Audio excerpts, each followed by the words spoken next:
All right, good afternoon, and I'm sorry to say it's good afternoon. This morning, my internet connection dropped sometime during the taping, and nothing got taped. So I'm retaping this morning's lecture right now. So welcome to Day 9, Tuesday 123 of the Rankin Technical College online AWD1100 C# programming class. Today I'm going to spend about 10 or 15 minutes finishing up with the Murach extra exercises for chapters 4 and 5 that we went over yesterday.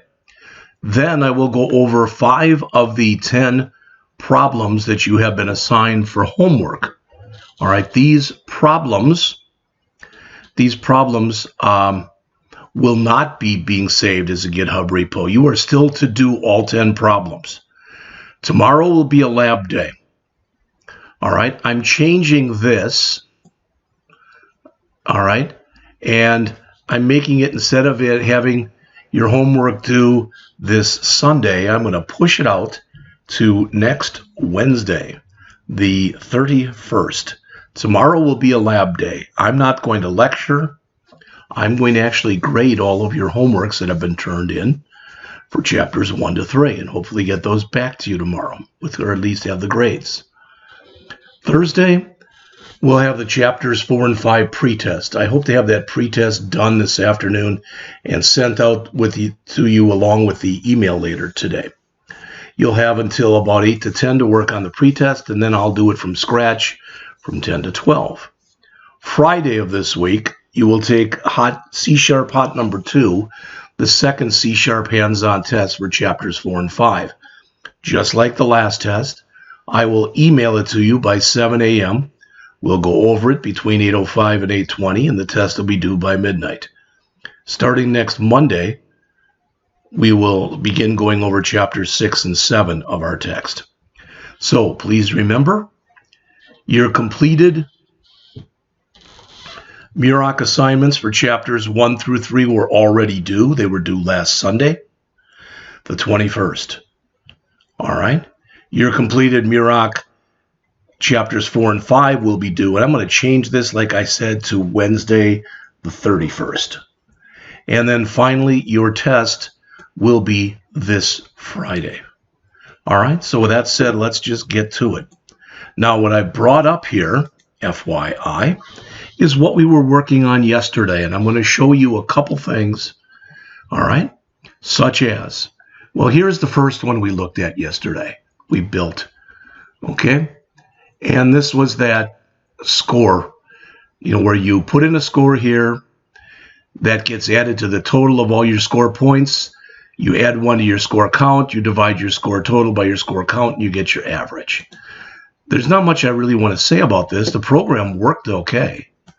But what you're going to see in virtually all of the programs today is I think there's a little better way of doing it than the way I did it, and that is this. All right, I believe previously in here we had string score str equals txt score.text, and then we did the trimming here. There's nothing wrong with doing it like that, but as long as you're moving everything over, you might as well get rid of any extra leading or trailing spaces. So that's really all I changed in this one. All right, then after that, we went over number 2, which was the factorial conversion. Okay.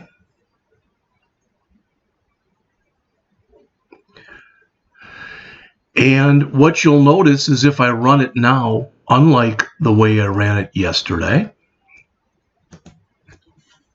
if I put in some garbage and hit enter, I get the error message, but it would print out here as 0 factorial equal 1.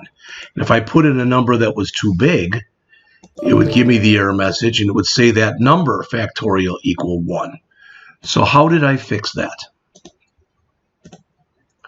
Well, there's different ways that you could have fixed it, but the way I did was I went in here and created an additional class variable called isValid. And I assumed that it was false. Sometimes when I code and I create a Boolean variable, I assume it's true until it's proven false. Sometimes I am assuming it's false until it's proven true. So notice it's false here. Then I input number. When I'm calling input number, if I get any kind of error, I make sure that is valid is still set to false. But if this is false, in other words, if it wasn't empty, and we did put a number in here between 1 and 20, so that's false, then I set is valid to true. So in other words, by doing that, it will only run this code if we returned a number or inputted a number between 1 and 20. Otherwise, it will not run that code. And that's what I wanted to have happen. All right. So that was the second one.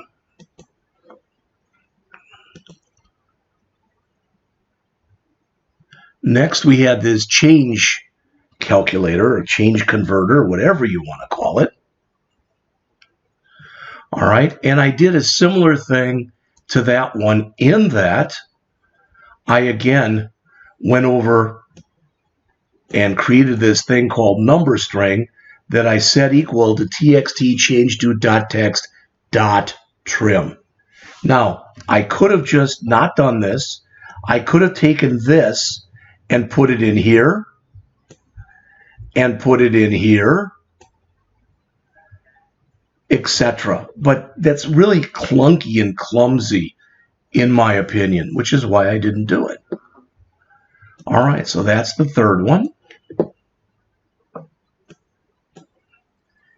Then finally, we had the income tax calculator. All right. And what I ended up doing in that one was, again, I set up an is valid. This was a very simple program. There were only two routines, input income and determine taxable input, or determine taxable income. If you call input income and either you leave this blank or you put in non-numeric or something less than 0, you make sure is valid is still set to false. If neither one of these conditions are true, you set is valid to true. So here it's false, here it's false, here it's true. And now what you'll notice is if I go back and run this, got to make that my active project, of course. And I put in, let's say, you'll notice that as I keep coming in here and putting in another number, it's doing it. It's doing everything it should do. There was no upper limit in here. So, for example, this looks like it's $3,333,333. All right, but what you'll notice is if I come in here and leave it blank, I get nothing in here. If I come in and put in something non-numeric, I get nothing in there. And if I put in something that's out of range, I get nothing in there. So that's how I cleaned up those first ones. Okay? Now, I had problems with this before, and I'm hoping I won't. I came in here before and did this. All right, I went in. There's my get. And I'm going to come in here and do this. Let me exit out of here. That was from early this morning. So I open this up. Now, it may come back and tell me there's been no changes, but I don't know. So I came in here and I said get add dot. Then I said get commit changes made Tuesday 1/23. All right. It says error path spec. Oh, I forgot the I forgot the minus M on here. Sorry about that.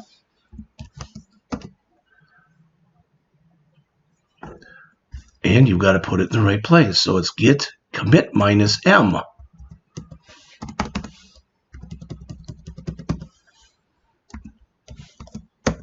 There we go. All right. Then I tried to go in and take this and push it. So I tried to do a git push minus u origin master. And like before, it came up with an error, and I don't really know why. Let's see. Failed to push some refs. Here, updates were rejected because the remote contains work that you do not have locally. This is usually caused by another repository pushing to the same ref. If you want to integrate the remote changes, do a git pull before doing it again.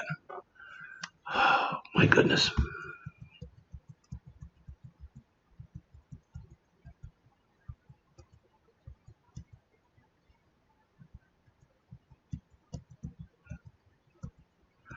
This is what I went through yesterday, and I'm going to try to tell it to do a git add and ignore the errors. I don't know if that'll change anything or not.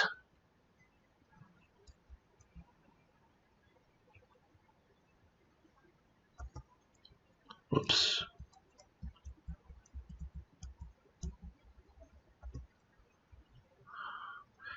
All right, it says your branch is ahead of master by 2 commits.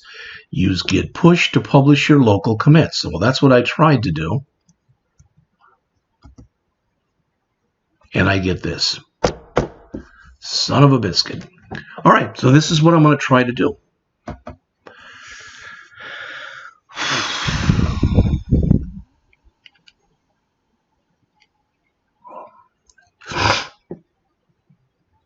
There was not another repository. I was the only one pushing to this.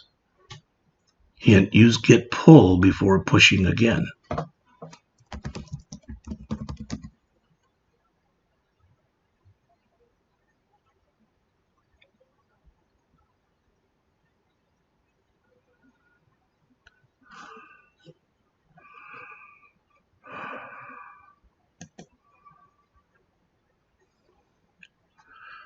All right, and now I'm going to see again if I can come in and try to commit.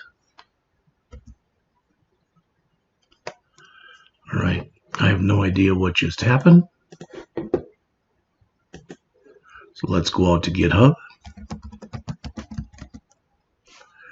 Let's find this, and it was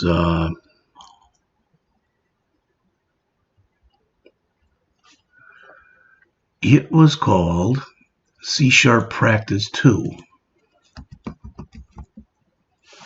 right here. So it did not take what I had in here. I have no clue as to why. So let me go in here and do a download zip.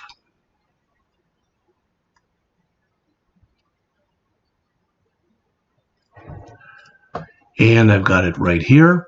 There it is. I'm going to change this, get rid of the /master on here, and see if I can take this and extract it.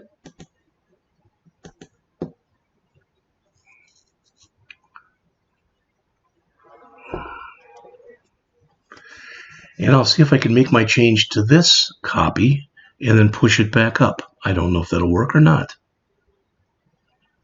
So there it is.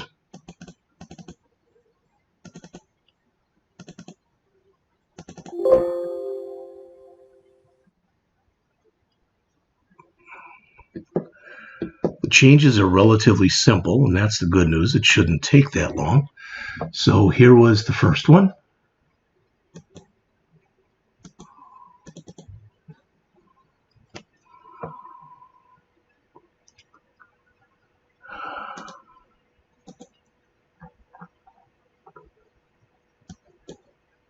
So again, that should say dot, boy,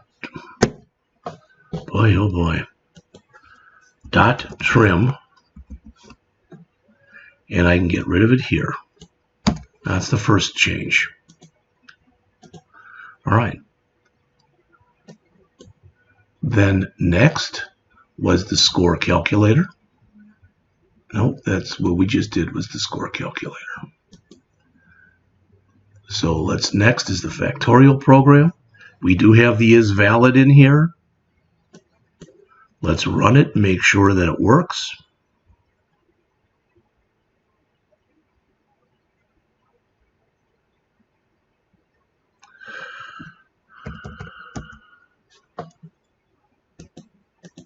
It is not working, so let's fix it.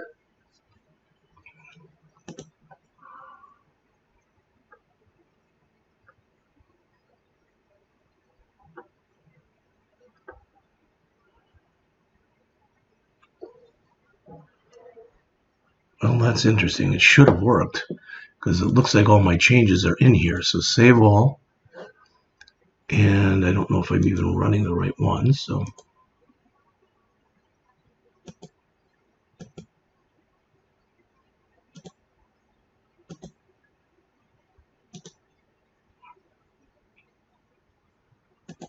let's try that again. All right. So this is non-numeric or out of range. Well, I was supposed to only be able to put in a number from 1 to 20, but that worked. And that worked. I'm not getting any other message there. So 1, 13, 20. It's all working. Okay, so that's all good. Next, we had our change program. So let's bring that one up.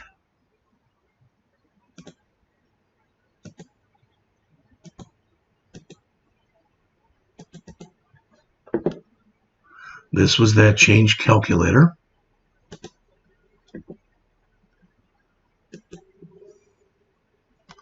Been having all sorts of problems today getting stuff to come up on my screen. So I'll talk about that in a bit. View the code. Again, we will come in here. Here I didn't even do a trim, so I'm going to trim right here. So dot trim. All right. Save all. This should be still working just fine. All I did was add a trim to this one. 93, 3113, 75, 85, 90, 93. It works. Okay. So there's that one. I'm going to close every tab I've got open here.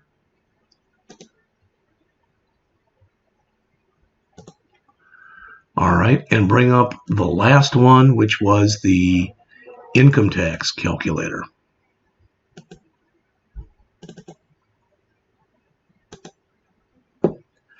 Just like I showed you a couple of moments ago with the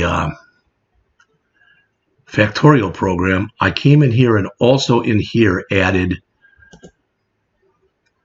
the is valid. Okay, now for some reason, a bunch of my changes that are in here have not been incorporated, and I don't know why. So what I'm going to do is copy this from a working copy. Hopefully that just made a little bit of sense to you.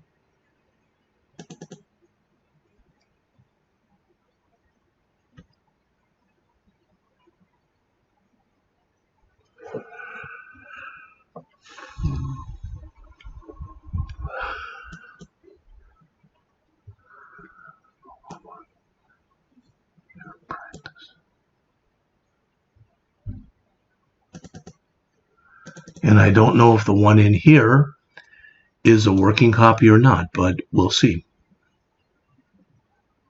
I had a working copy. I'm just not sure right now just exactly where it is.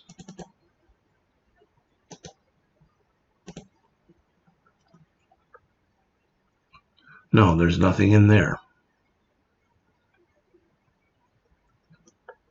Let's see if I... Oh, my goodness. All right, I'm just going to rewrite it. And you can watch me rewrite. All right, so this was the determine taxable income in calculate. So what do we want to do in there? We want to input a number. So we'll input this is called taxable income. So we will input taxable income, and we will, then we will calculate income tax owed. I'm getting errors because neither one of these have been written yet, so let's write them now. All right. I am going to come up here and add a couple things. So I will declare and initialize my class variables. I will have a decimal for taxable income. Whoops. And I'll set that equal to 0M. And I will put in a decimal for income tax owed. And I'll put that equal to 0M. Okay? So now in here, I'm calling determine taxable income. Now, I'm going to add one more variable. It's going to be that Boolean flag again. So bool is valid, and I'm again going to assume it's false. All right. Now, I'm going to call input taxable income, but then I'm going to say here, if is valid. All right, so if it's valid, then and only then will I want to call this calculate income tax owed.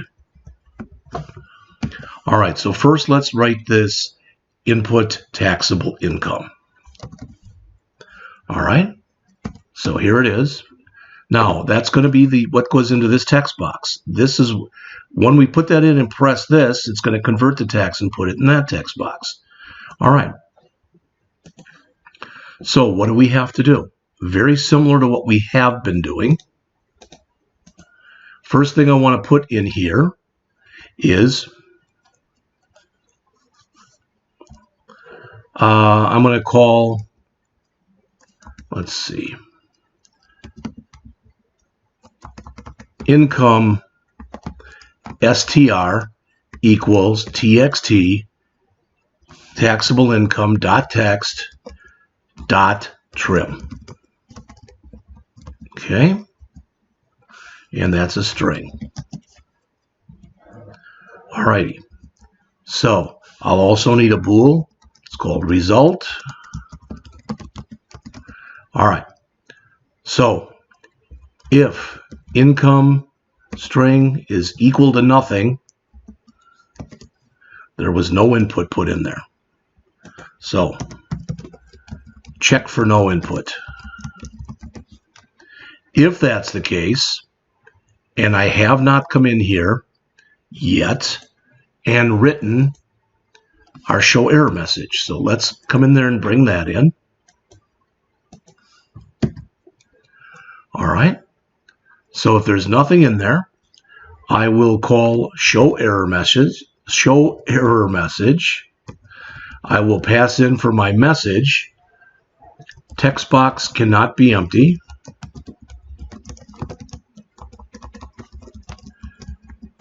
And I will put in for my title, no input. Okay? If that's the case, I want to just say txt taxable income dot focus, and I want to get the heck out. Now I can already come in right now and I can test that. File, save all, and let's test it. So if there's nothing in here, text box cannot be empty, no input, and it puts my cursor there. Perfect. All right, so if I get down to here, now I'm going to check for valid input, i.e. input was numeric and positive. So result equals decimal dot try parse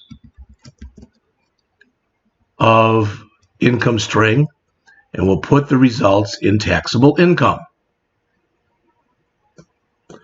Just like that. All right, now if not result, meaning we put in something that was not, non-numeric. So if not result, or result less than 0, so if either one of those, and I'm sorry, taxable income less than 0. Why is that yellow? I don't have any idea. I don't think I've ever seen that before. Well, if that's the case, okay, we want to again do a show error message and return. But we want the message, not text box cannot be empty.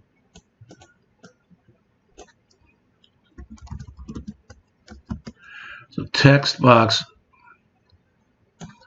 must be numeric and greater than 0. So let's try that.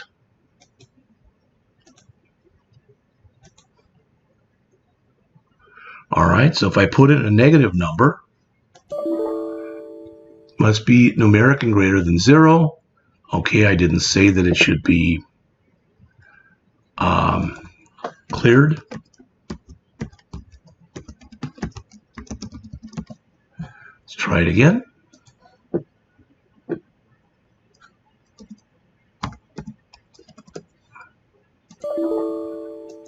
Okay, let's put something non-numeric in. Okay, those both work. So if I get to here and I got this error, before I return, I want to say is valid equal false. If I get to here before I return, I want to say is valid equal to false. And if I get down to here, neither one of those checks, those ifs, were true, so I want to say is valid equal true. All right. Now, we haven't written this yet, so we're going to in just a second. Calculate income tax owed.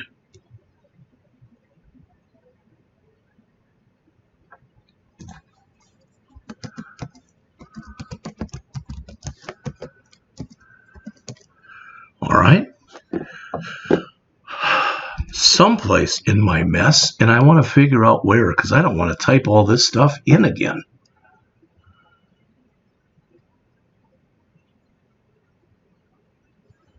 I have it over here. I'm using another machine as well. So I'm going to see if I have it possibly in the other machine.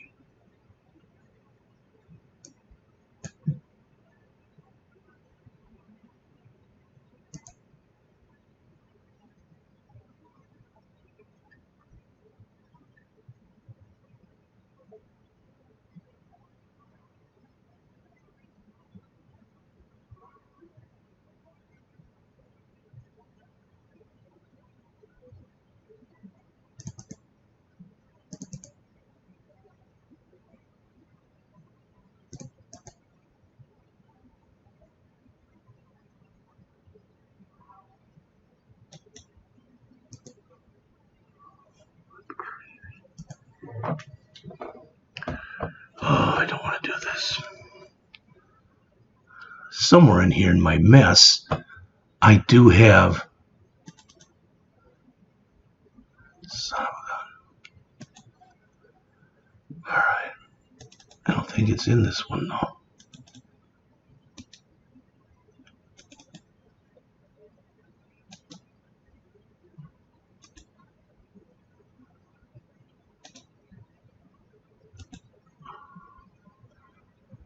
There it is. Good deal.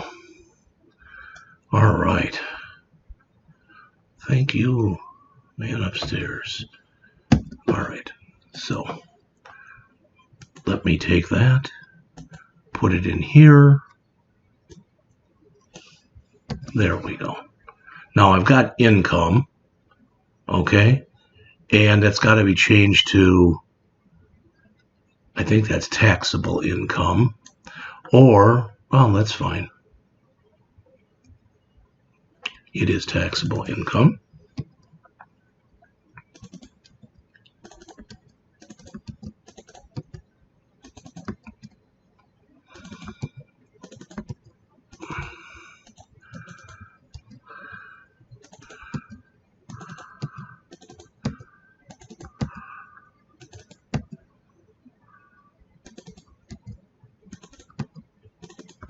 All right, I think I have no more errors. Good, none are showing. So let's try to run this. File, save all. Run. Make sure that's my active one. It should be, but I'll make sure.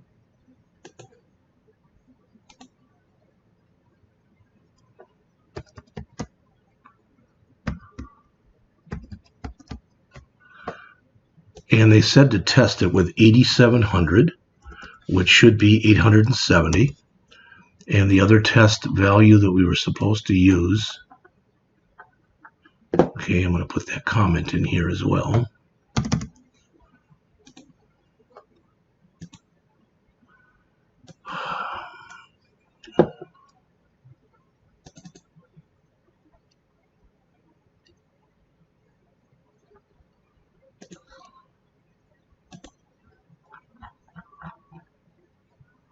Oh, lordy, lordy, I don't know where I put that comment. I'll have to try to find that.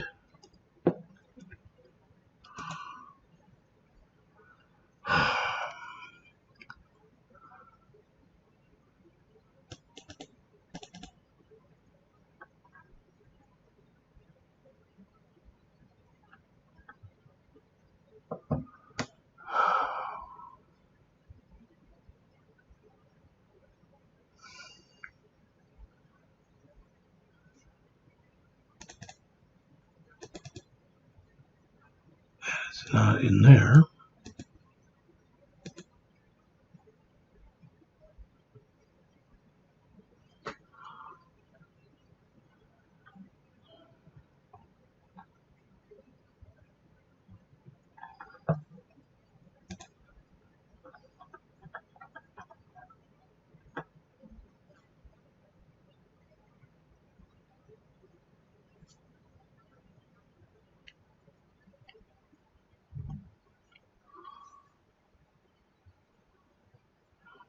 Son of a gun.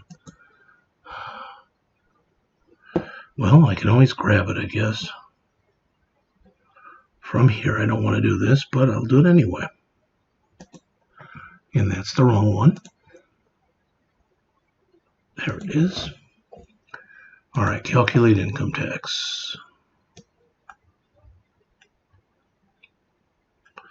Bad thing is I have to reformat this now, because the formatting doesn't stay. So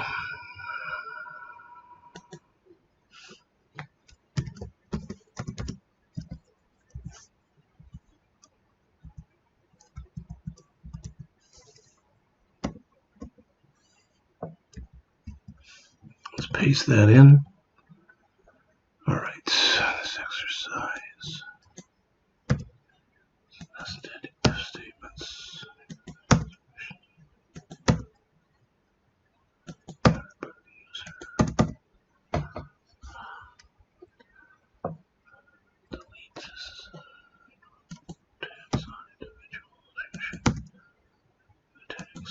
Okay.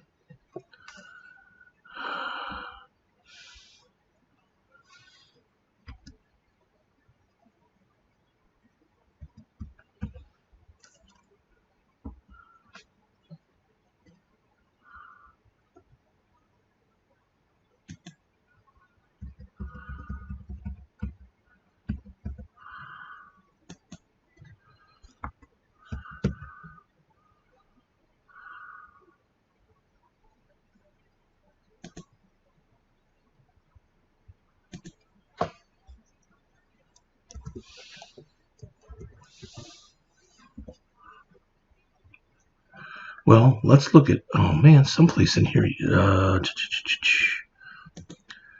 Not there. They tell us what to use as a value. So 35,150 should give us 39.98. 35,150, 39.98.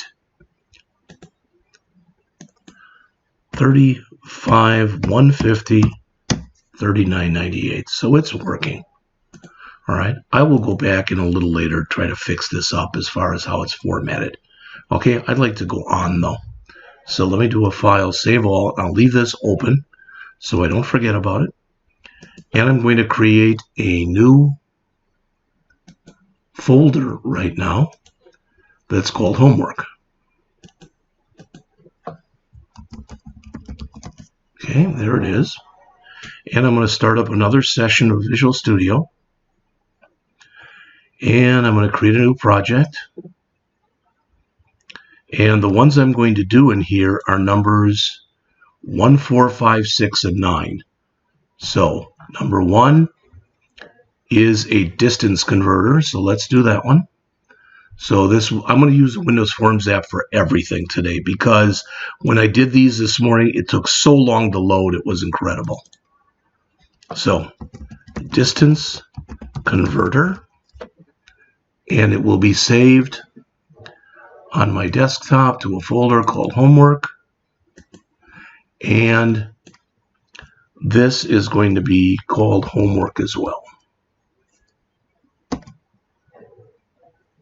All right, now I wish I had changed that because I made the O capitalized in converter, but I am going to try to rename it and see if it takes it. There we go. Okay, so the first one that I want to create in here, and I showed you, I sent everybody this morning an email, and it has pictures of all these. So this is the first one that we want to create. All right.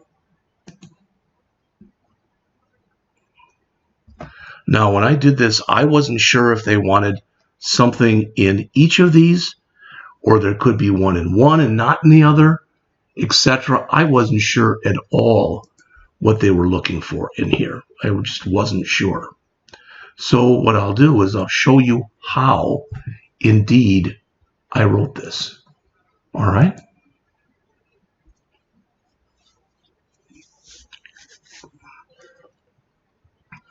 So we're going to have here label, label, text box, button, button, and I put 2 extra buttons down here for calculate and for exit, and then we'll have another label down here.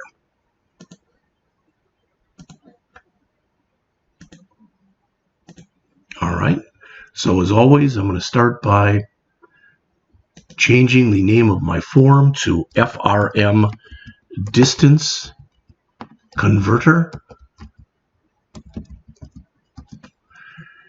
I will change the color of my form.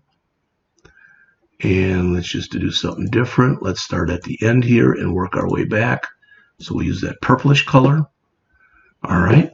And I'm going to put on here for the text as well, distance converter. And there it is right there. All right. Now to start with then, I'm going to add 3 labels.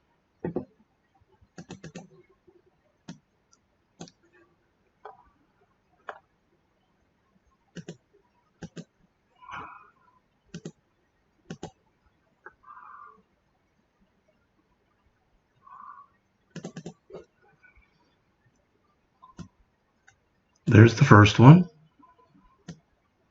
And it has to say like distance in miles, and the other one's got to say like distance in kilometers. So I'm making them pretty big. All right. Then we will have 2 text boxes.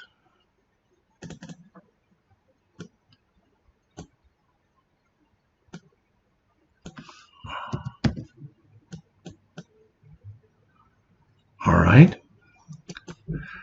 And I'm going to put in 2 buttons right below that.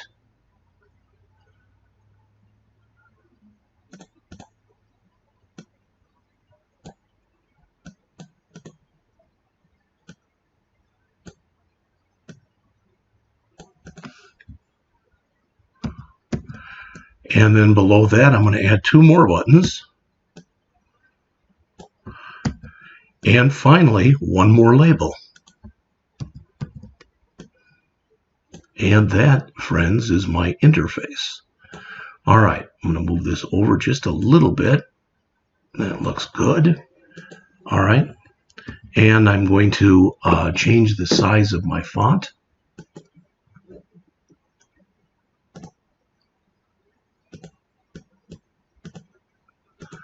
Okay, I'm going to lock my interface into place.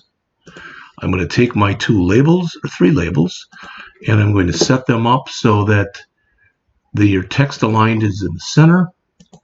And I'm going to do the same thing here with my two. So those are my three labels, and the same thing with my two text boxes. I don't want any text in that one, so I'm going to get rid of it. All right, so let's start doing what we have to do here. So this one again says, I've got distance converter, distance in miles and distance in kilometers. So this will say, this will be LBL, distance in miles, and it will say distance in miles.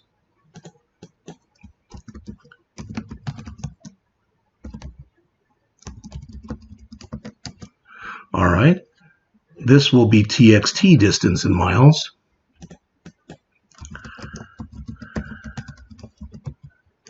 With nothing inside of it.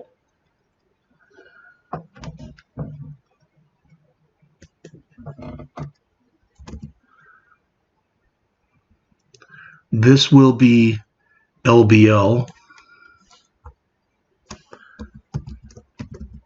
distance, I'm just going to say in kilos, a little less typing. All right. And then this, the box will say, or the label will say distance in kilos.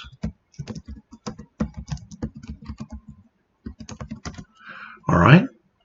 And this will be TXT, distance in kilos.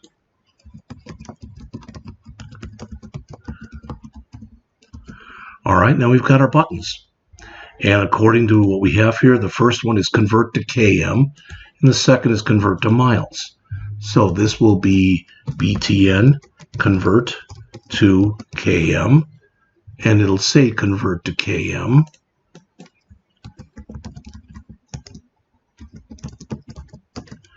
And the next one will be BTN convert to miles.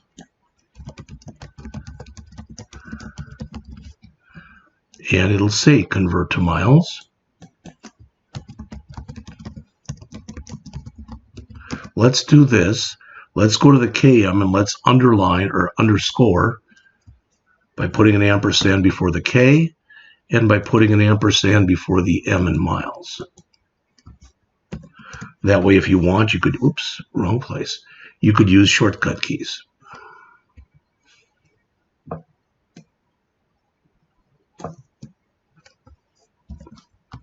There you go.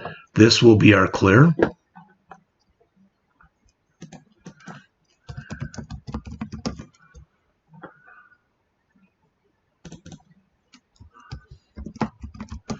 This will be our exit.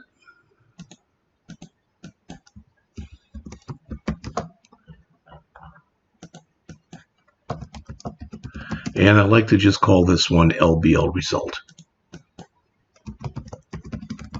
Now let's check and make sure that we've named everything.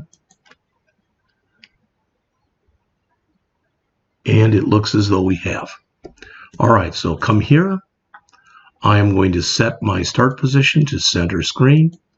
I'm going to set my accept button. Doesn't really matter, but I'll set it to convert to km. And I will set my cancel button to clear.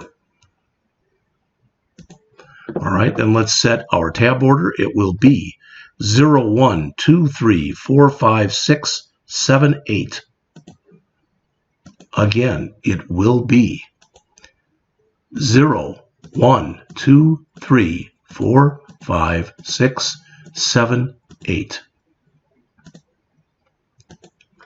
All right, oops, let's do our view tab order again. Let's bring up the code window. and get rid of this. All right, we'll add our comment in just a moment. But before we do, let's run it and see if it looks okay. It's not going to be at all functional yet, but that's fine. All right. And you notice it still got screwed up even though I changed it. That should work, but it doesn't now. So I'll have to leave that as a capital O. Fine. All right. Let's find that from the things I gave you today. This is the write-up for number 1.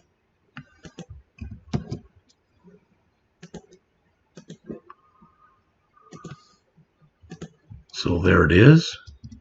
Now you've got our comments in there. I wanted to really move these over.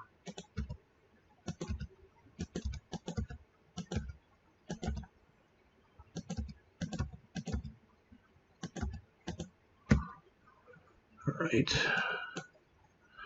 And that's fine. Oh, this one too. All right. Okay. So now it's time to start putting in our code. So again, File, Save All. Let's come into here. We'll start with our convert to kilometers, then our convert to miles, then our clear, and then our exit.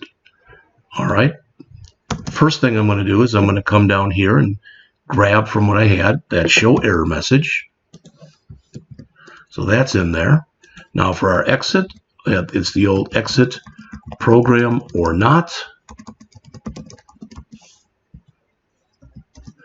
And let's see if I've got that in here.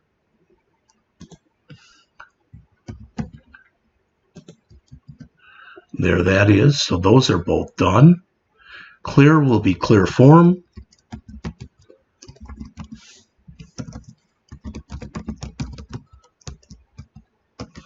And again, it should be fairly simplistic. Clear, clear, clear, set focus. So txt distance in miles, and notice I spell that with a capital I as well. Boy, oh boy.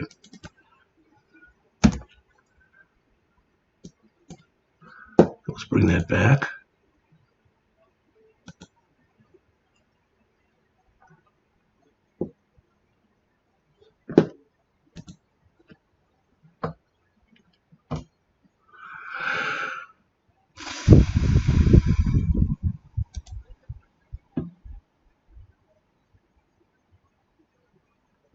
I don't remember which one it was, of course. Let's go look. Well, it was this, this, this, and this. All right, that's fine. Let's look, and if we have to change it, we will.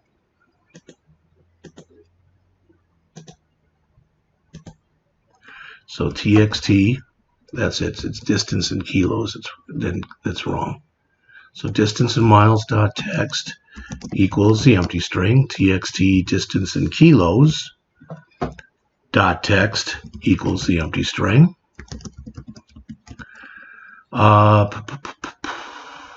LBL result dot text equals the empty string, and txt distance in miles dot focus. Let's fix this. You'll note that I'm going to fix this one, and when I fix it, it'll fix it here as well. So that one was wrong. The I in distance is capitalized, which is not the right.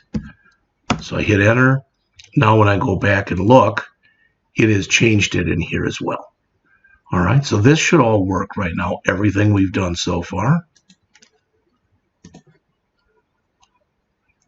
So if I put something in there and something in there and clear, it clears and it goes back. All right, if I exit, no, and exit, yes, that all works. All right, so far, so good. Everything we have in here is working. All right, so now we have to put in our convert to kilometers and convert to miles.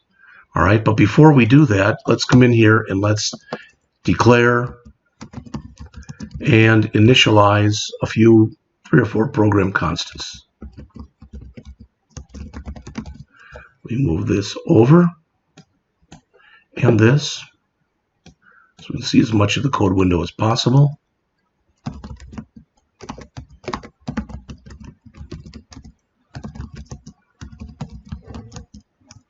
They told us to make a thing called km per mile, and they said to set it equal to 1.6.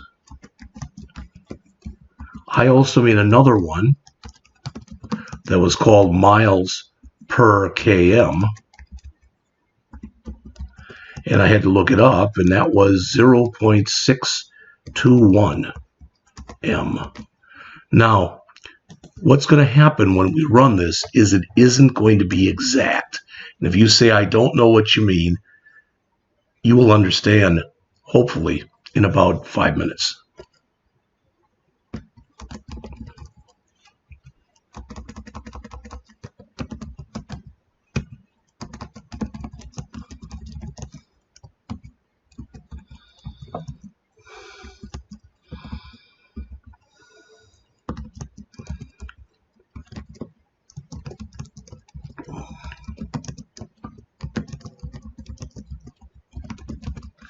Now what I did was I put in some string constants in most of these examples that you are going to see today, just so you know. All right. Did I have to do that? Of course not. I just thought it made it a little bit easier.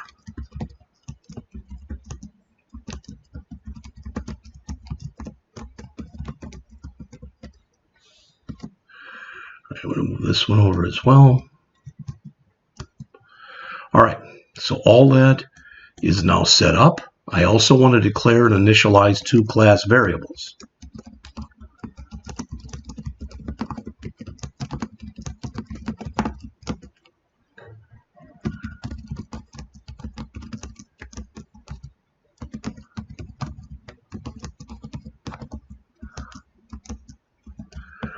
So I have in here 5 constants, the number of kilometers in a mile, which is 1.6.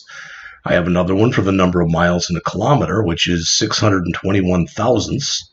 A string, FCBN, which is field cannot be negative, and EII, which is for error in input. All right. In addition, I declared 2 class variables, one for miles, one for kilometers. All right. What you're going to find is basically the 2 things that I have to write here, the routines are the same, except in one case I'm going to use miles to kilometers and the other one kilometers to miles. If you say I don't get it, again, please just watch.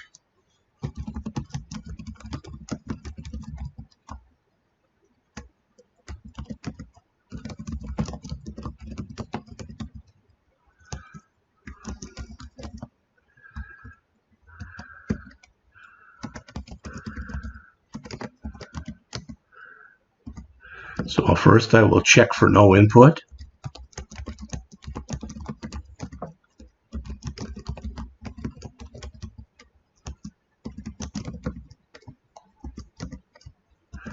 And if that's the case, I want to call my show error message. All right. And I'm going to pass to it. Well, actually, I didn't know if that was an error or not. But so let's just return. Yeah, we'll do that. Okay, we'll just return. All right.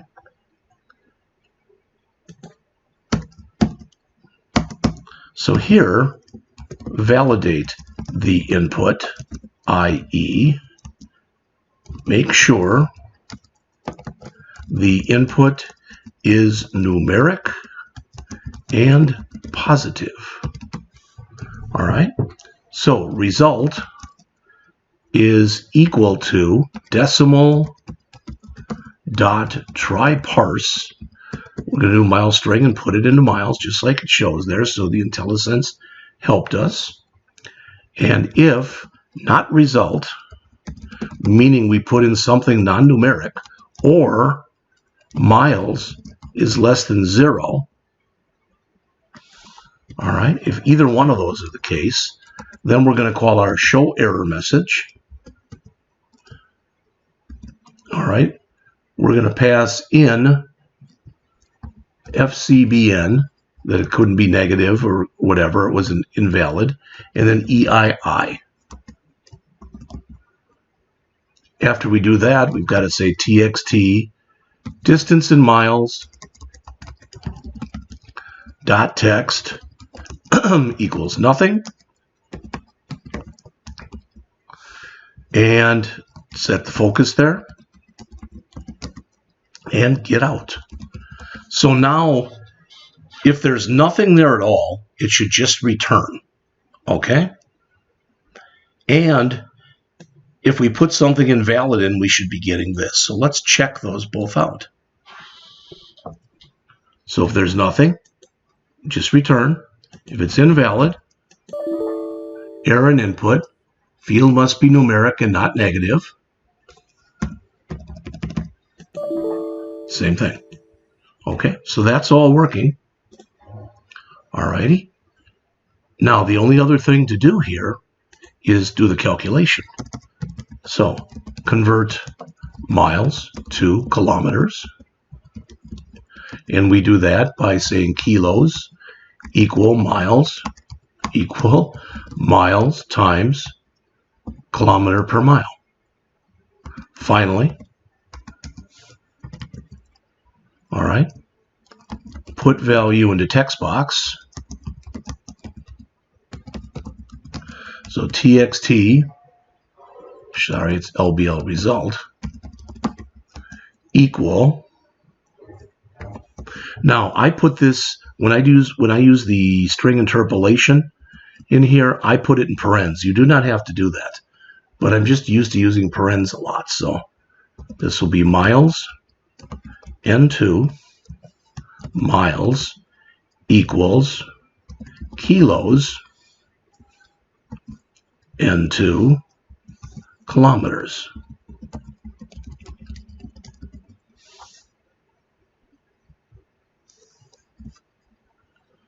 Okay, it doesn't like something. It's LBL result dot text. That's what it doesn't like. All right, so let's run it and see if it works. Now, in the example they give us, it says 3.0 miles is 4.8 kilometers. So that should be is. All right. Let's save it and run it. If I put 3 in here for miles, 3.0 miles is 4.80 kilometers. This doesn't work yet because we haven't programmed that in. But in order to program that in, what I'm going to do is grab the whole shooting match, everything that we just did, copy it to the clipboard, and paste it in. Now I just got to reverse everything.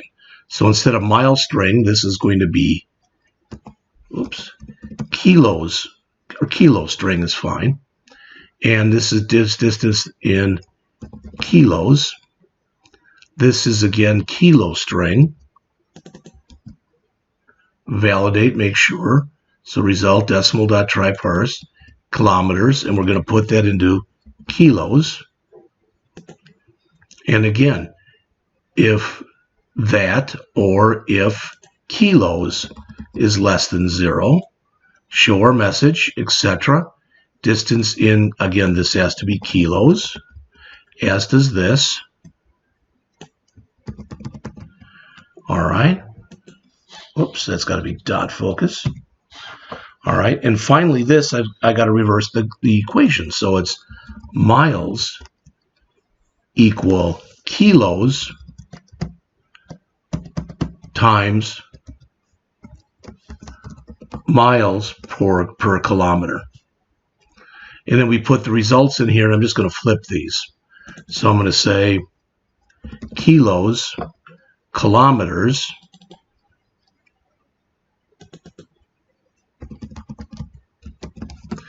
is miles. Now this, I did this before, and it's not an exact. And if you say I don't know what you mean, let's run it and I'll show you. So file, save all. Notice that when we did this and we put 3, we get 3 miles is 4.80 kilometers. But when we go the other way and we put 4.8, it's because we're using that decimal.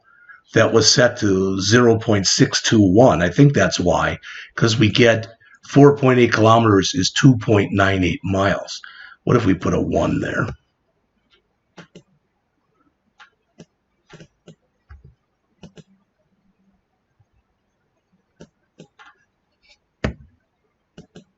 So we'd have to actually make it 4.83. All right, clear works, exit works. We're done with the first one. All right, first of 5. So again, to look at this, okay, to look at this, from the start, we made these constants, kilometers per mile and miles per kilometer, these strings to help with our show error message. Those were our program constants. We had 2 variables, class variables, defined outside of any method or function, miles and kilos. We did the same thing both times. All right, we grabbed what was in the text box and trimmed it, checked to make sure it wasn't empty. If it was empty, we returned. If it wasn't empty, we parsed it. If the parsing did not work, we showed an error message, cleaned out the text box, set the focus to the text box, and returned. If we got down to here, everything worked. So we converted the miles to kilometers and put the value into the text box. All right. Then we did it in the other direction. So instead of this being mile strings, it's now kilo string, and it grabbed the value in the kilometers text box. Check to make sure it wasn't empty.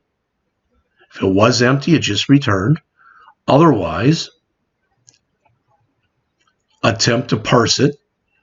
If the parsing was not successful, meaning either it was non-numeric or it was negative, do a show error message with the message, clear out the field, set the focus, and return. Otherwise, create the miles. All right, and again, put the value in the text box. The clear is the same as we've been doing. The exit and the show message are all what we've been doing. So that's number 1. And I'm just going to keep going. I'm probably going to take a break. All right, I'm up right now. I've only done 1 of 5, and I'm at over an hour. All right, so we'll see.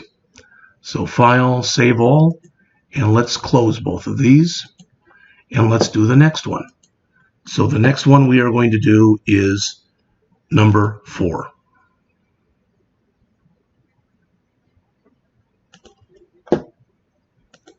That is this college admission program. All right. So it's pretty easy. I did come in. I made the GUI look pretty much like this, but I added 2 buttons here. Again, our old our old clear and exit. So 2 labels, 3 labels, 2 text boxes, and there will be 3 buttons. Okay. And I think this was called college admission.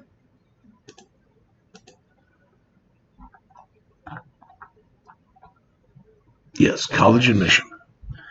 Okay. So let's add another project. It'll be another Windows Forms .NET Framework, and I'm going to call it college admission. There it is. Let's immediately change the name of our form to FRM college admission. All right.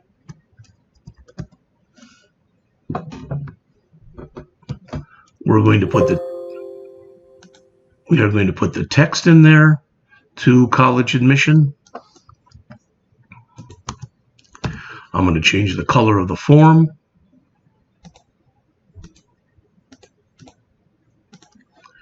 All right. Again, we're going to have here, I'll start by putting in my buttons.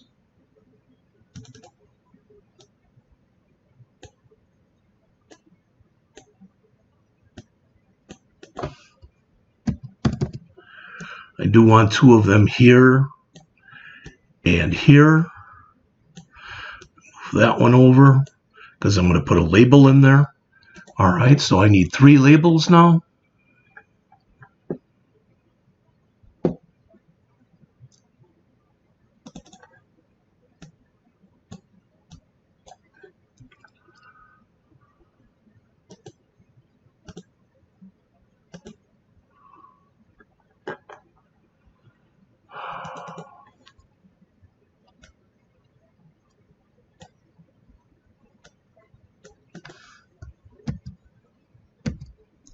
This looks like it'll be too big, and it is. So let me move that over. That over. And we'll do the same thing here. Give ourselves a little room. All right. I have this. I'm going to move these over so that they're a little more centered. And I'm going to put in 2 text boxes.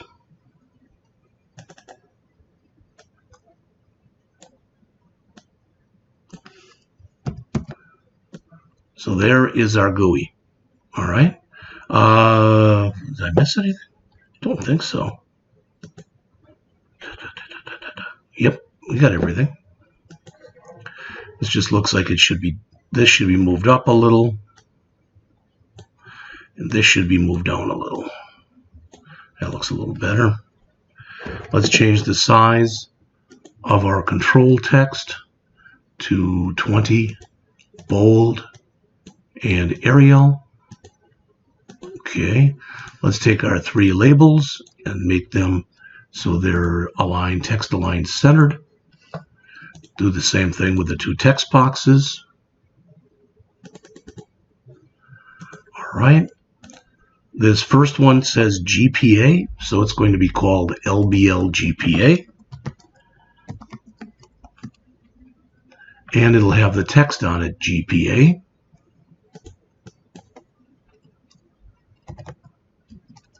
The next one is admission test score. So I'm going to call it add LBL admission test score, but I'm going to put in there for a label just ATS for admission test score. Okay, this will be TXT GPA. This will be TXT admission test score.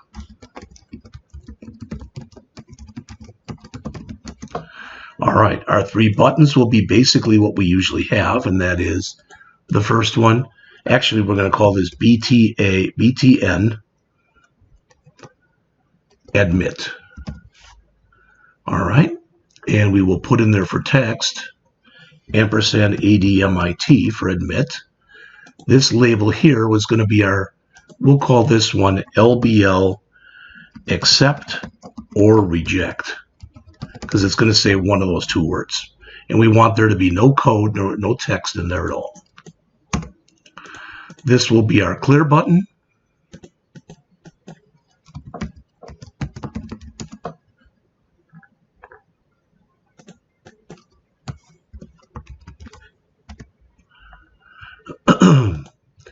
This will be our exit button. Wrong one.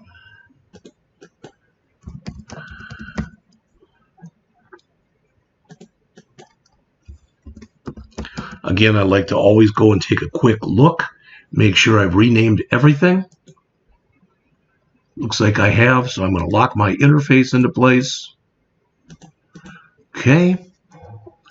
And do what I always do, in that I'm going to come here and I'm going to set my accept button will be set.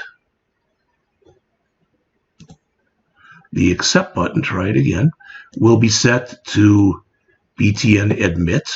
The cancel button will be set to BTN, whoops, that isn't right, to BTN clear. All right, my Windows start position will be set to center screen. And I'm going to go and set this. This will be my tab order 0, 1, 2, 3, 4, 5, 6, 7. One more time then. 0, 1, 2, 3, 4, 5, 6, 7. All right. And let's do we need our view tab order again to make those numbers go away. All right, we've got admit, or admit, clear, and exit. Let's do it like we always do here.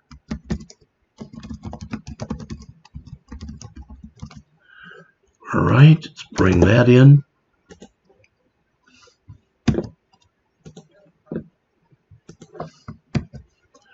All right, let's do our clear button right away.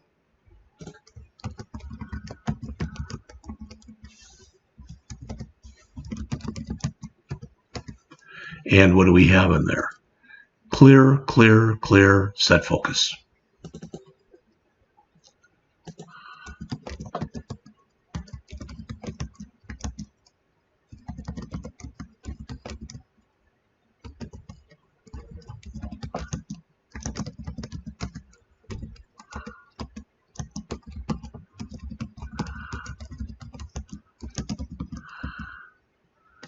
Didn't I call that LBL result? No, we called it LBL accept or reject.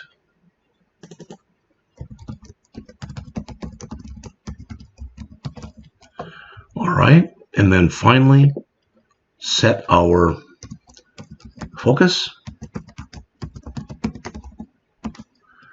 Okay, let's test both of those. In fact, before we do, let's put in our show error message.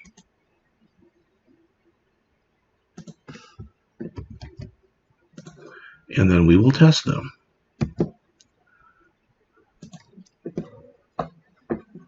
Oh, I did not change my startup project. So we'll change to college admissions.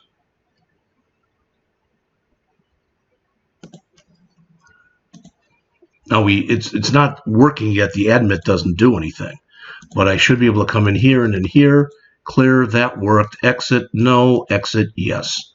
All right, so all of that stuff is working. All right, so it's time to come in and write our code. I had quite a few constants in here. First, let's get rid of this.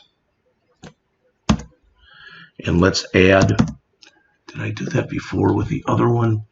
Did I add the comment? Yes, I did. Good.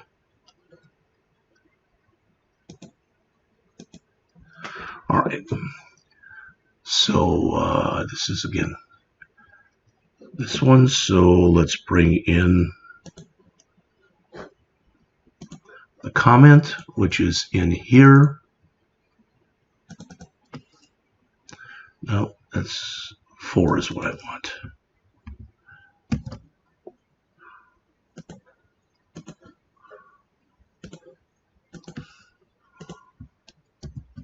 So there's our comment. Again, I know I'm kind of squirrely about the way I do things, but there's certain ways that I want these things to be written, so. All right, so we're going to write the actual code now, and you'll notice we get accepted if either the GPA is 3.0 above and the admission test score is 60 or above, or if the GPA is less than 3, but the admission test score is greater than 80. Otherwise, we want to reject them. All right, so let's come in here and first declare and initialize constants.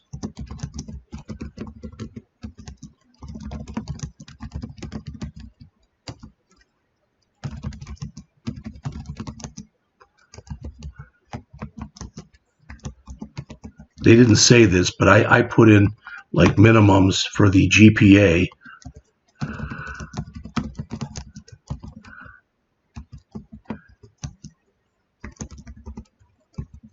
And for the admission test score.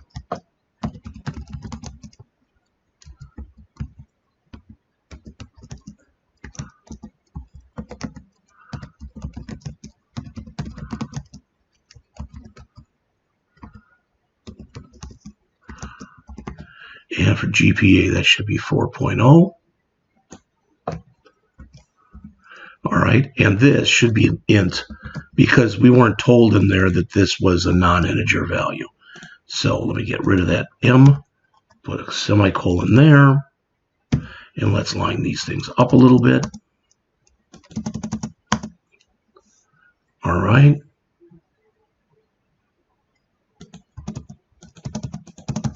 All right. I've got 4 or 5 more here.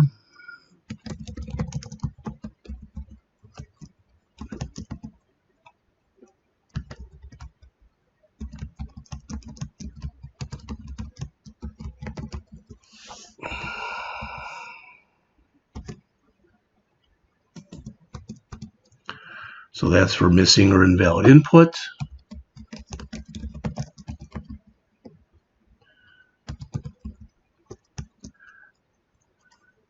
This is GPA cannot be empty.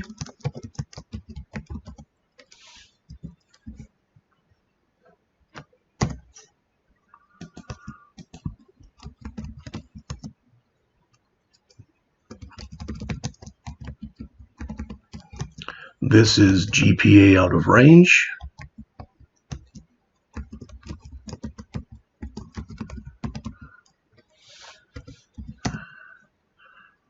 And then I've got to do similar things for with these two. Can't be empty and out of range, but for the admission test score. So this is ATS. Come on, stop.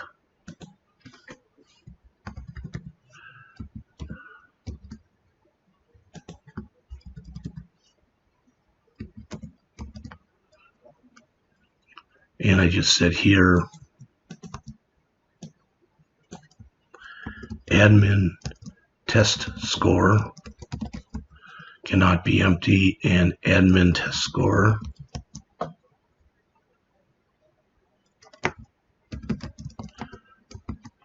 out of range. All right, that's everything for my constants, and you can see them in front of you there. So now I will declare and initialize our class variables. And I have two of them. Decimal GPA equals 0M, and int ATS equals 0. And as you should know, that's the grade point average, and that's the admission test score. All right. So, don't know if I've put any of these in yet, so this will be admit. Yeah, I got the clear form. Good, I've got all that done already. Good deal. So let's go up to clear form, or to admit, I should say. And I call this validate GPA and admission test score. Long name, but it's very, very self-descriptive then. All right.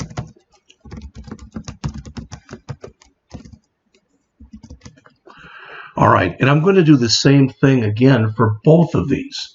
Maybe I should have written this as two different routines, but I wrote it as one. So I'm going to do the first one here for the GPA, and then I'm going to copy it down and just change everything with GPA, change it to ATS for admission test score.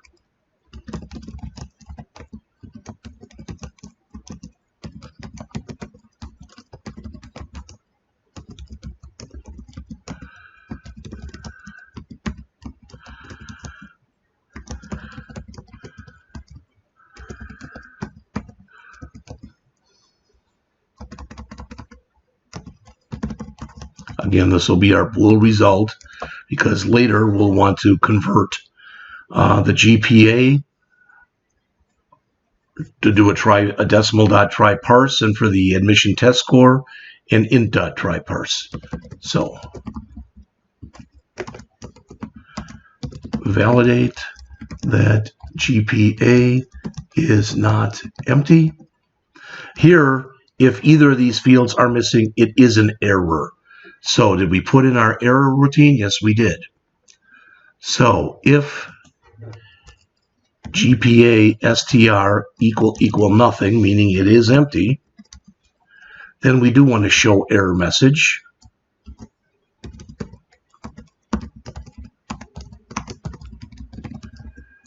And we want it to say GPA cannot be empty, and our title will be MOII. I think did I put, yeah, it looks like it. Good. And we will do a txt GPA dot focus, and we'll just return. So now we can go in and check if the GPA is left empty, we should get this error.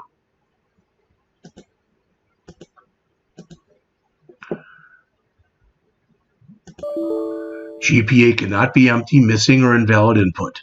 Okay, and our cursor's back there. Good deal. All right, so now we have to validate that the GPA is numeric and between 0.0 and 4.0. Okay? How do we do that? We do our result equal decimal dot try parse. If not result, or GPA is less than the min GPA, or GPA is greater than the max GPA, meaning we put in something out of range. Again, show error message. All right, but I don't want that message. I want this one to be GPA OOR. Now we do have to clean out what's in there.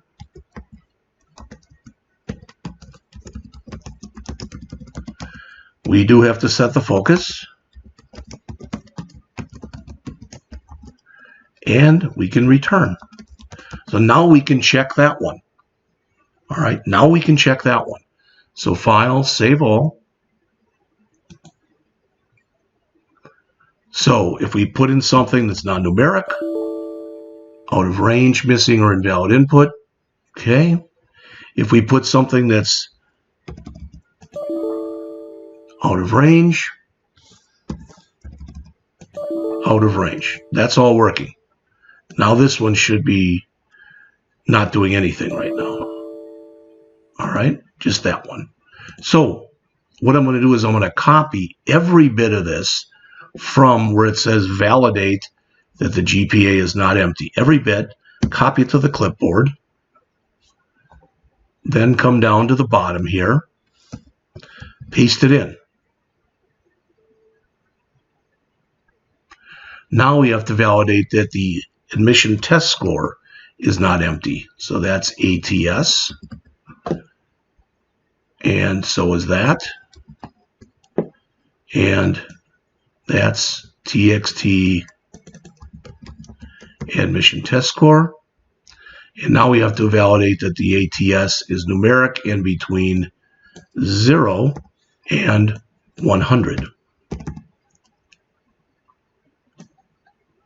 So again, that will be ATS, as will that.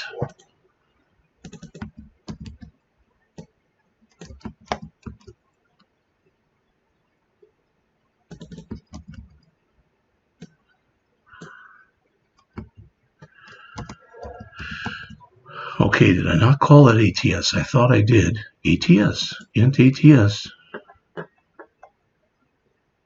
Oh, it should be an int.tryparse. That's the error. Okay. So show error message. This is ATS. So is, well, this is TXTA, as is this. So now all of my error handling should be done. Let's look. So you've already seen this one. So I'm just going to put a 3 in there. Now I should get the error for this. Admin test score cannot be empty. Admin test score out of range. And if I do put something in here, I don't get anything because I haven't programmed yet for my success cases. So I can do that right now. Now I could write that right in here, but this is already a long enough method. So I'm going to determine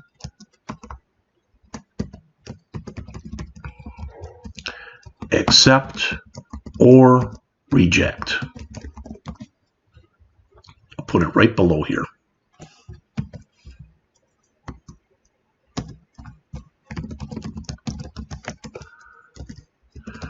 All right. And we are told up here what our requirements are. The same things I showed you before. So what I'm going to do is I'm just going to grab this so I don't screw it up. And, oops, I'm going to put it down here, but I'll put it in as a comment.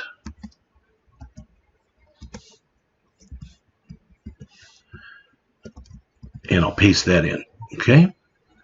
So don't worry about all this. I don't care. So as it says right here, let's have a variable that's for a accept or reject. It'll be a string that'll either say accept or it'll say reject. We'll set it equal to nothing. And now I can just check. So if GPA is greater than or equal to 3.0 M and admission test score is greater than or equal to 60. Now we could change this. I could have made another constant in here and called it, something or other, if that's the case, but I just left it the way it is. So if that's the case, AOR equals accept.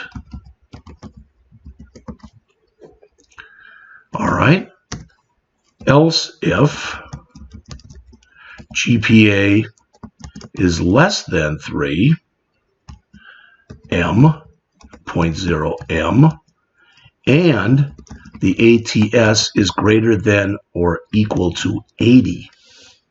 Same thing. So I can just copy this. Otherwise, it's reject.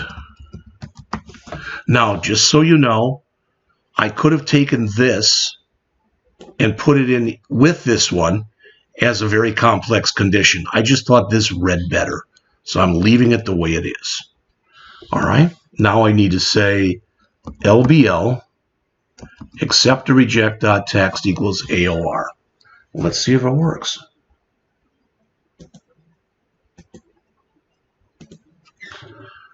So 3.0 and 60 should say accept right here.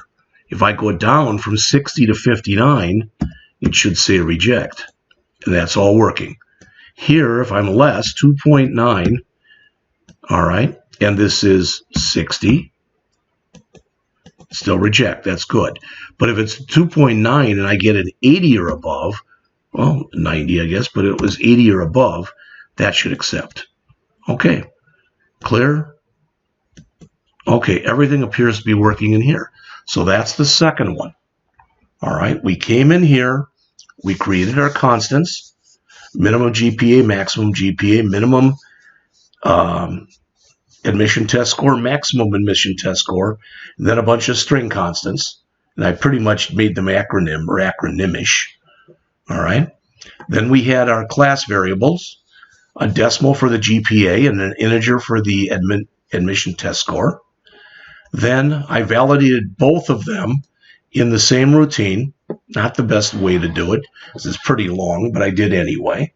So I set up, I grabbed what was in each text box, trimmed it. All right. Have my result, validated that the GPA was not empty. If it was empty, I showed an error, set the focus back, and returned. Then I validated that the GPA was valid. In other words, that it was numeric in between 0.0 and 4.0 using our constants. And if that failed, we had GPA out of range. Then we did the exact same thing, but we replaced the information about GPA with admission test score. So if it's empty, admission test score cannot be empty. And otherwise, we validated that it was numeric in between 0 and 100. So if it was non-numeric, or it was less than 0, or it was greater than 100, we did a show error message saying the admission test score was out of range. All right, we cleared that out, we set the focus, and we got out. If we get down to here, because notice, on every error condition, we return, and I missed one. So we return, we return. But if we get down to here, everything was cool. So we determine accept or reject. And I don't need these comments anymore in here. All right. So again, if the GPA was greater than or equal to 3 and the admission test score was greater than or equal to 60, you're accepted. Otherwise, if your GPA is less than 3, but you did really well on the admission test score, greater than or equal to 80, you're accepted.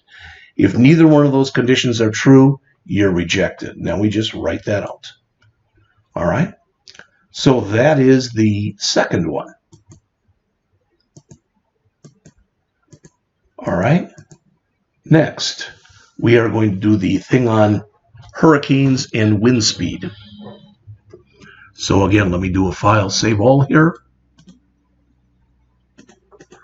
And let me close all these. And let me create the next one. So we've got these two so far. Right mouse click, add, new project, Windows Forms app, .NET Framework, and this will just be called, let's just call it Hurricane. Okay. First come in and we will rename this FRM Hurricane. Yes. And it says that what we are supposed to put in here, so we're building this one, should say hurricane scale. All right, so we'll do that. Hurricane scale. That was actually spelled correctly. Scale. There we go. That's in there now. All right. Let's change the color of our form, the background color.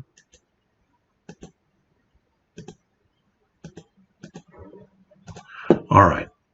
So this is going to be, again, I did put in 2 more buttons down here, 2 labels, 2 text boxes, 3 buttons. So let's put in our 3 buttons first.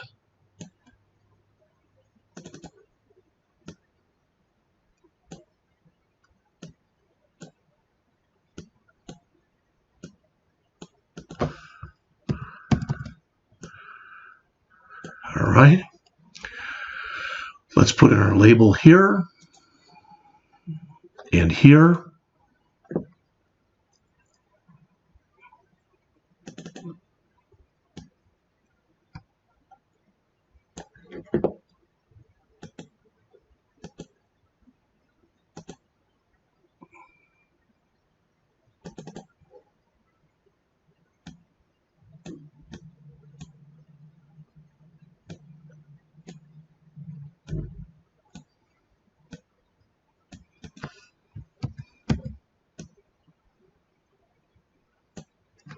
So this is going to be the wind speed, and that's going to be the category.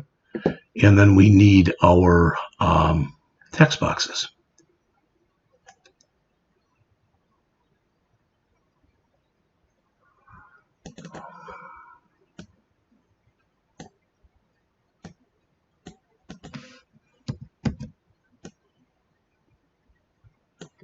Okay, not the best looking interface, but it'll do. So let's go in and change the size of all of our control text to 20.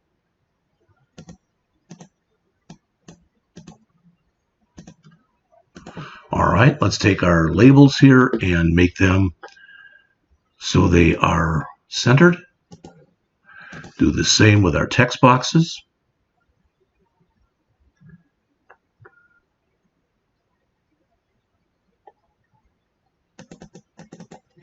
Now, one thing about this is I'm going to make this a little bit bigger, and I'm going to stretch this text box out. Why? Because I want this one to say not a hurricane. Okay? Or it could say not a hurricane is what I should say there. Let's lock our interface into place. This one is called estimate. So BTN estimate.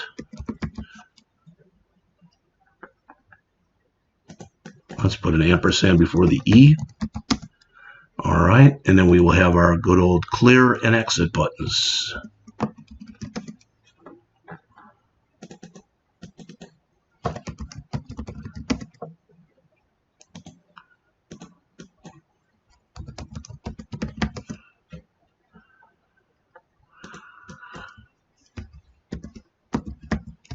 Okay.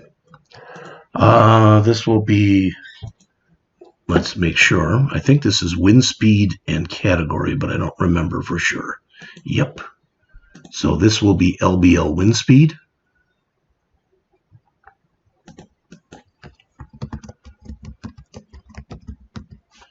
And it will say wind speed.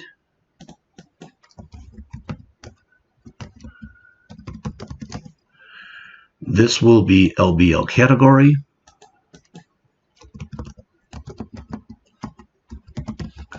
And it will say category.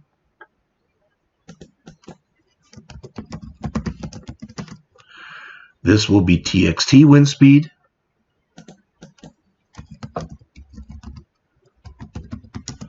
This will be TXT category.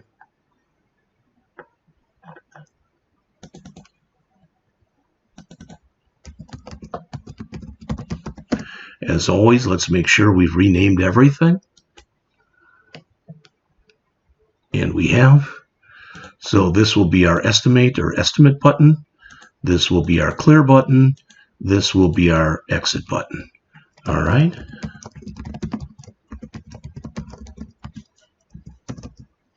Let's bring that in.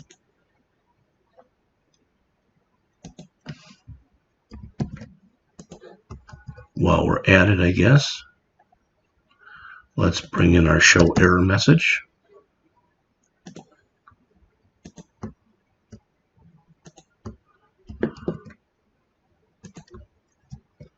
All right, so those two are done.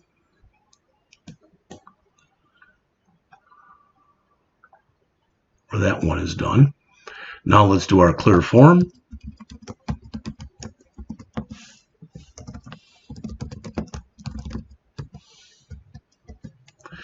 And what do we have to do here? Clear, clear, set focus. Just those three things. So txt windspeed.text is nothing. Txt category.text equals nothing. Txt windspeed.focus. We can now test all of these.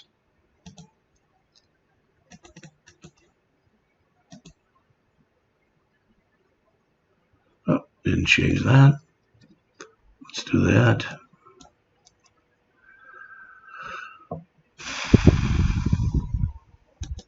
Set it to hurricane. There we go. Run it. I don't think I center screened this, but I'll check. We can put garbage in here and in here. Clear works. And exit works. All right, so I don't know. Did I set the tab order? I really and truly don't remember.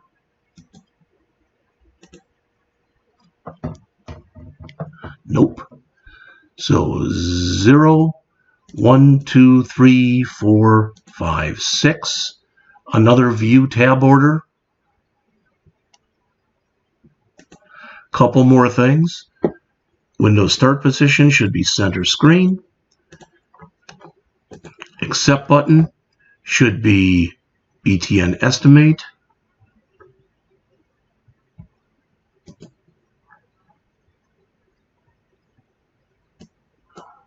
Let's move this over a little so we can see what we're doing. All right, our cancel button should be BTN clear. And we've already set the tab order. So now it's centered. Clear works. Exit works. Good deal. All right, so let's do our estimate. Let's first come in here and let's add our comment.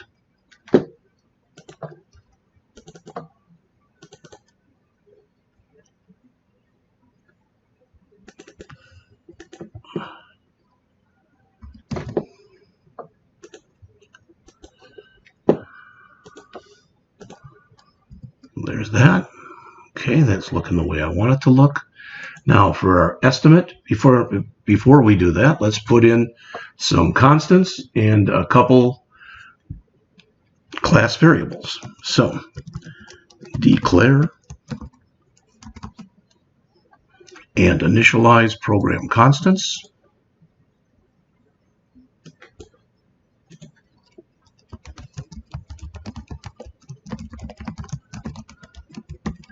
Again, I had some strings.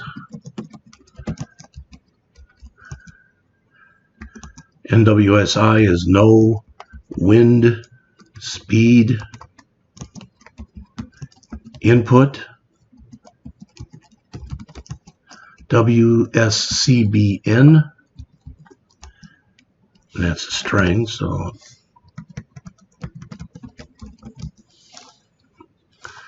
that is wind speed cannot be negative.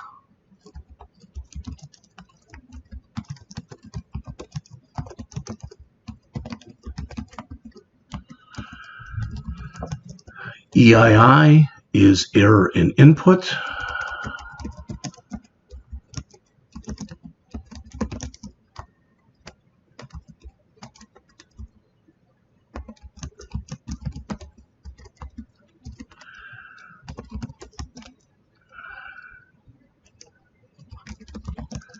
Cat, so I don't have to keep typing out category.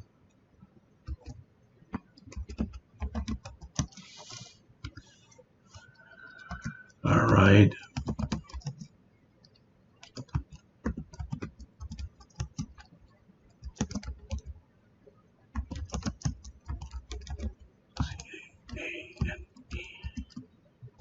So I've got not a hurricane.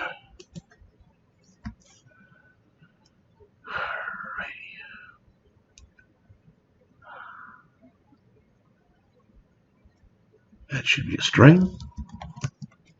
All right, let's line these up a little bit. All right, now I've got a few more.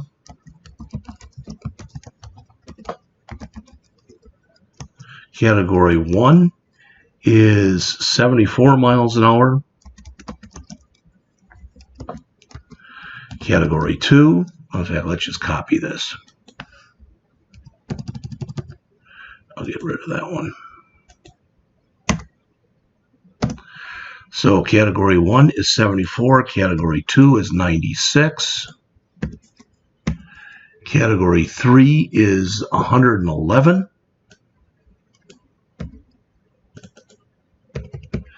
Category 4 is 130. And category 5 is 157 miles per hour.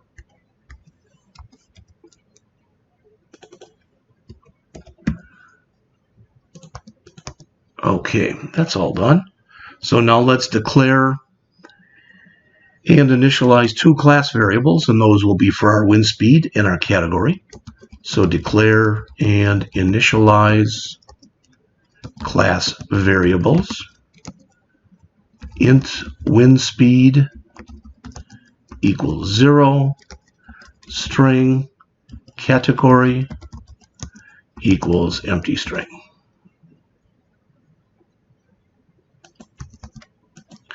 All right, all that stuff is ready. We put in our clear, we put in our exit, we put in our show error message. So we've got all that stuff set up. So it's just the estimate right here. All right, and it's fairly straightforward, I think. So determine category type. That's what I call that routine. Private void determine category type.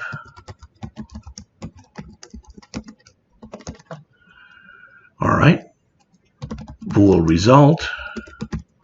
Oh, one thing I don't think I did, that's a read-only field.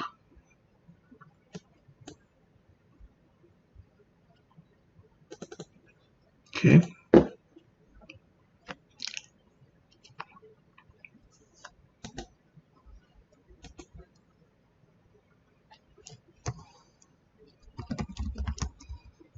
This is wind speed string equals txt wind speed dot text dot trim. Move these over again. That looks good.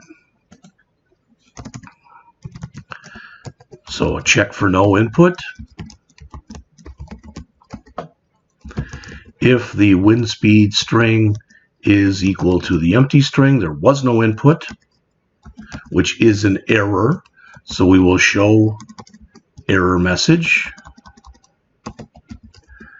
And no wind speed input, and EII. And it doesn't seem to like that. So is there no NSW? No wind speed input, const string. Because I inverted these two. There we go. TXT wind speed dot focus.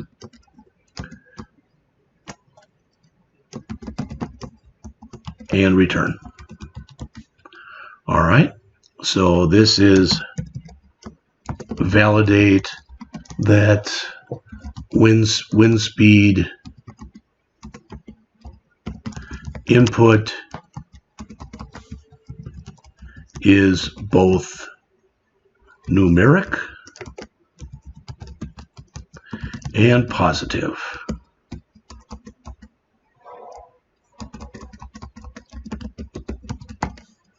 All right. So result equals int dot try parse. Put it out in the wind speed. If not result,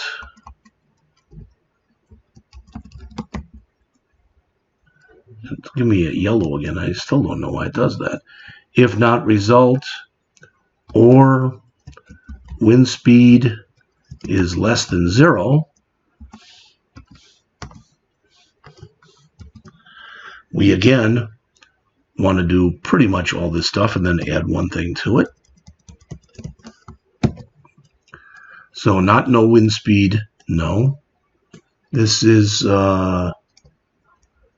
wind speed cannot be negative. All right, and not only do we want to set the focus, we want to clear what's in there.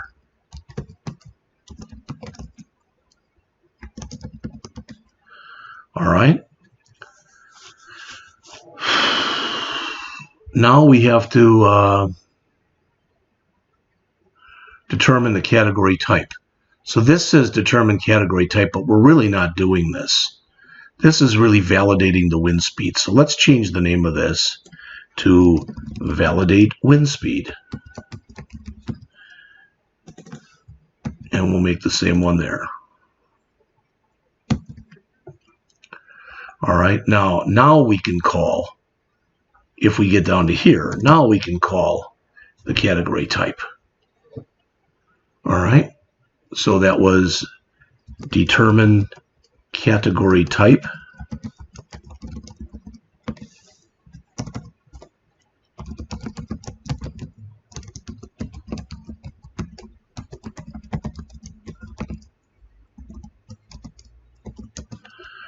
All right, if wind speed is greater than or equal to category 5, meaning it's greater than or it's equal to 157 miles an hour, then category is equal to cat plus 5. It'll say category 5. All right, let's grab this. 1, 2, 3, 4, 5, else. Okay, so if it's that, else, if it's greater than or equal to category 4, it's a category 4. Else, if it's greater than or equal to a category 3, it's a 3. Else, if it's greater than or equal to a 2, it's a 2.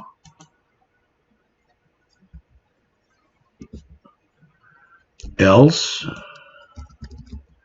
if it's greater than or equal to a 1, it's a 1. Otherwise,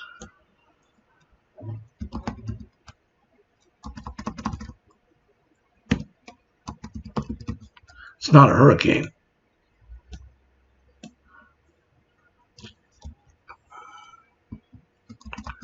We call it in hurricane. I don't remember what we called it. So let's look. No her. All right, that should be everything. Let's take a quick look at it, and then we'll run it to make sure it works. Again, these were the constants that we put in. We had 5 string constants, and then 1 constant, 5 int constants, each one representing one of the categories. All right, going from 1 to 5. Then we had 2 class variables, one for the wind speed, one for the category. When you click the estimate button, we validated the wind speed. So that's what this one is doing here. It's first coming in and checking, and if there's no input, it shows no wind speed input, and it sets the focus and returns. If we get down to here, we had something, so we attempt to parse it. If the parse is unsuccessful, meaning we put non-numeric or in there, or if the wind speed we put a negative in there, we show a different error message. Wind speed cannot be negative. We clear out whatever garbage was in there. We set the focus and we return. If we get down to here, we put in a number that was positive for the wind speed. All right, so we are determining the wind speed here. If it's greater than or equal to 157, it's a category 5. Otherwise, if it's greater than or equal to 130, I think it was, it's a category 4. Otherwise, if it's greater than or equal to, I think it was 111, it's a category 3. Otherwise, if it's greater than or equal to, I think it was a 96, it's a category 2. Otherwise, if it's greater than or equal to 74, it's a category 1. Otherwise, it's not a hurricane. All right, so let's try it. We'll go in there, and what I'm going to do is keep all those numbers right up on top here so we can test and do some fringe checking on here. All right, so if we say 74, and oh, you know what? We never printed it out.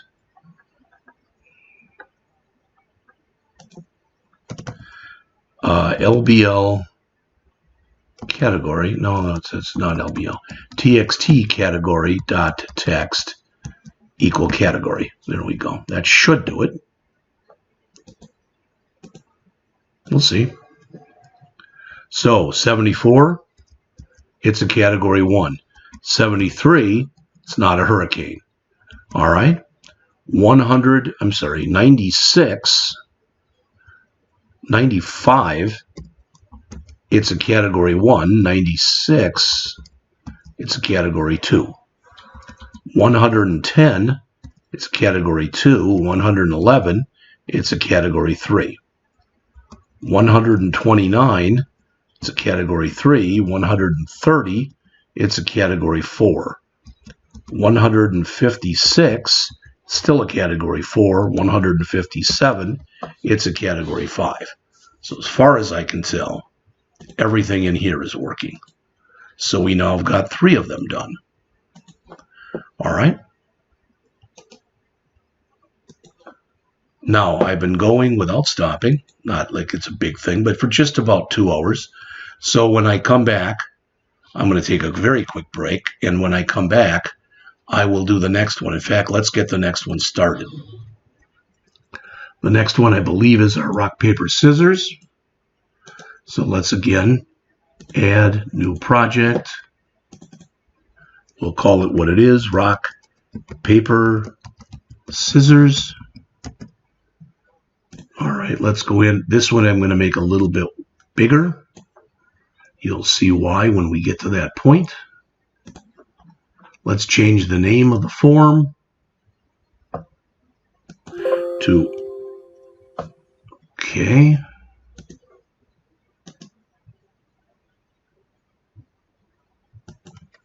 FRM rock, paper, scissors. All right, we will change the color.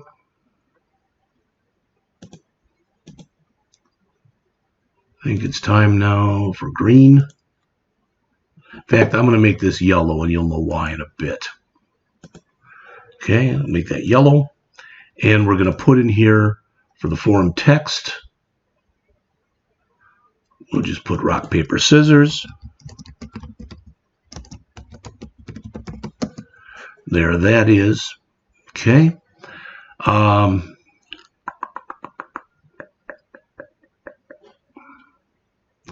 My GUI is going to look a little different than the one in the book. And again, you will understand why in a couple minutes. But I'm going to come in here and make 3 buttons. They're going to be big buttons. They're going to be 200 by 200. All right. And I guess I'm going to have to make this a little wider too.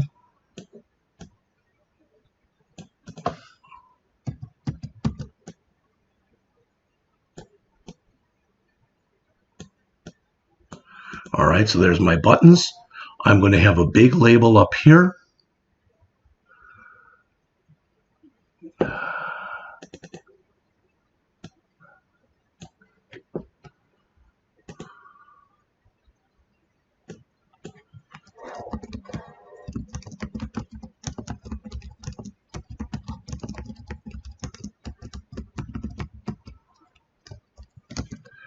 All right, I'm going to set the auto size, and just on this one, I'm going to set the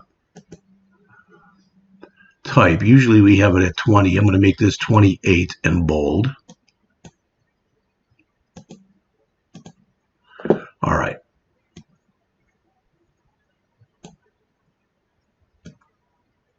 Okay, and let's center this.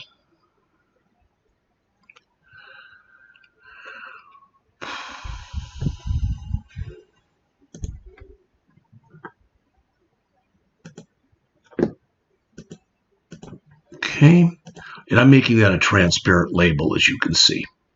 Okay, all right, I'm going to put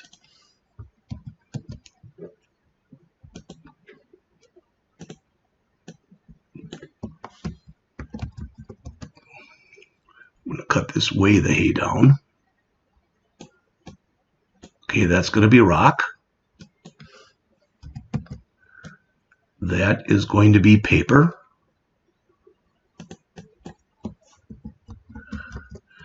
And this is going to be scissors.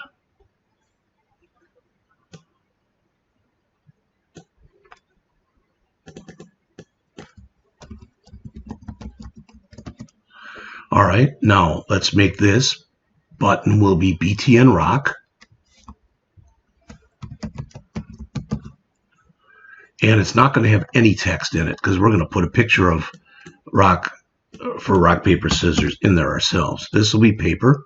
Again, no picture. I'm sorry, no text. It'll be a picture.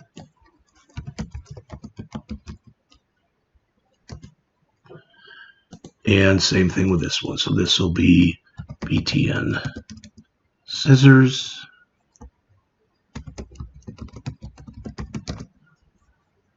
And again, no text in there.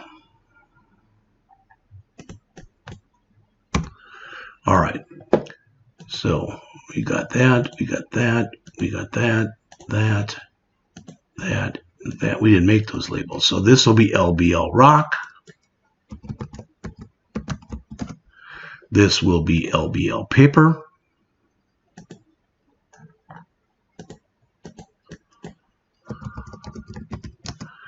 And this will be LBL scissors.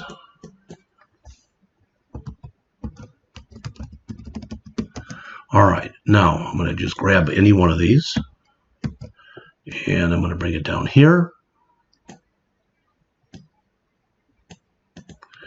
And this is going to be LBL user wins.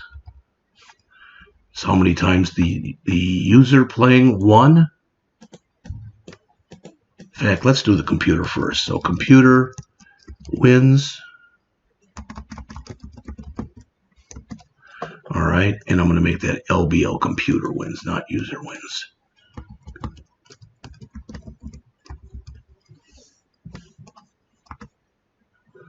Okay. Let's put another one below that. And this will be user wins.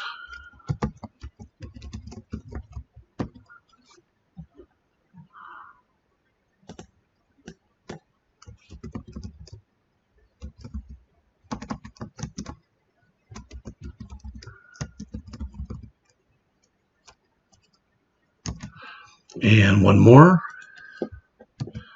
And that'll be for tie games.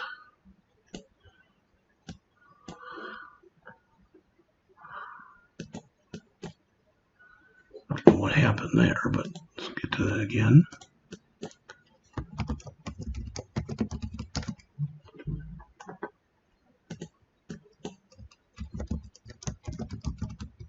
Now, I don't have to do this, but I'm going to take these three, and I'm going to right justify all of them in the center, right there. Okay, and then over here, I'm going to have three text boxes.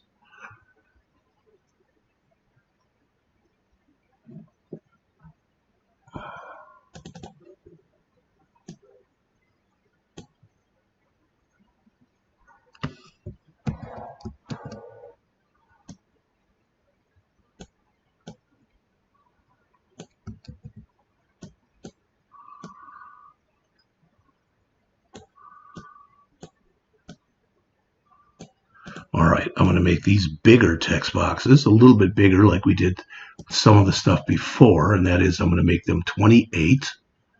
These are going to announce the score to people. All right, that's good. And I'm going to make all three of these read-only, so we cannot fudge the score. Now, let's lock the interface into place. Let's make sure we did not miss and not label anything. Notice I got label 1, so there's been one thing I've missed, and the text boxes weren't labeled. All right, so this right here is called label 1. We're going to call that LBL title.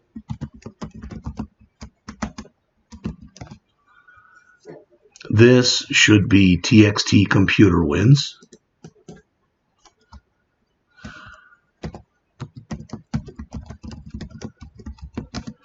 This will be TXT user wins.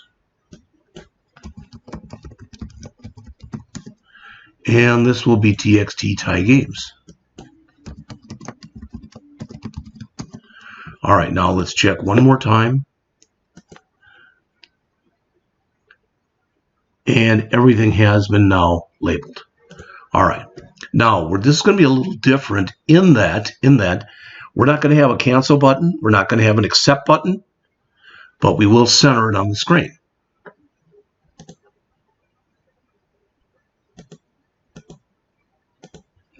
And we will set our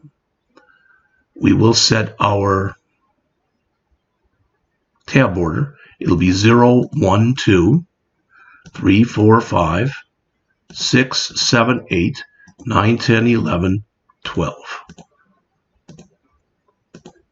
So view tab order. 0, 1, 2, 3, 4, 5, 6, 7, 8, 9, 10, 11, 12. View tab order. All right. Now, if we do run it, of course, it's not going to do anything. But if we do run it, after we, of course, set our startup project, that isn't too bad. All right. Now, to put images in here, it is not hard. I'm going to come over first to my Solution Explorer. I'm going to right mouse click on my project, and I'm going to choose Add New Folder. And I'm going to call it what it is, which is Images. All right. Then I'm going to right mouse click on the Images folder, choose Add an Existing Item, because I've already got those out there. All right. In what I sent you today. Okay. Now it's looking for C# files, but if I come down here and click and choose image files, there they are. So I want rock, paper, scissors. Add them. There they are. All right. So now let's add them. So this will be rock. There is a thing in here for image right there. We haven't used it yet, but we are now. I'm going to choose local resource and import. No, I don't want it from here. I want it from our project. So homework.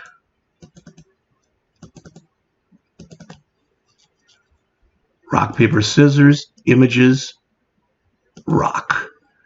Okay, so there's our first button. Then here will be our second.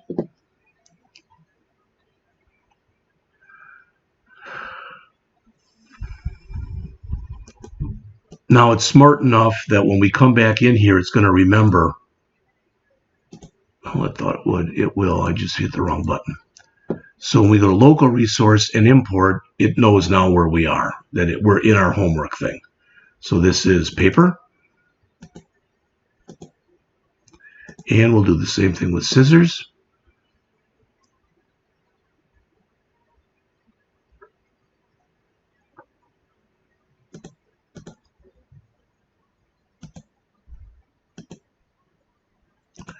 Keep hitting the wrong button. Local import. There we go. Rock, paper, scissors. Okay, now we've got our whole thing is set up. Now we could run this, but we put nothing in here. So there's nothing in our button, so nothing's going to happen. Okay, but it's working. All right, I think I'm going to just keep going rather than taking a break here.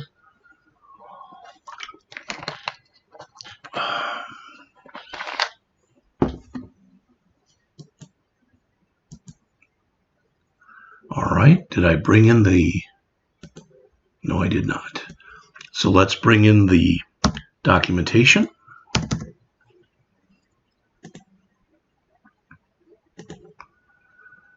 This is number 6, I believe.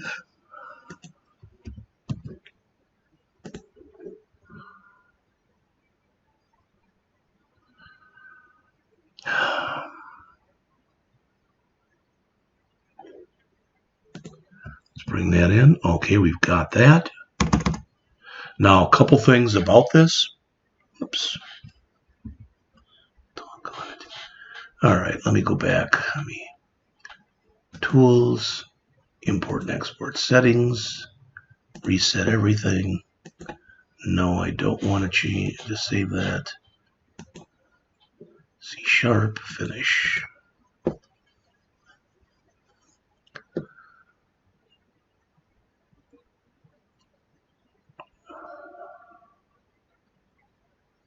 Come on.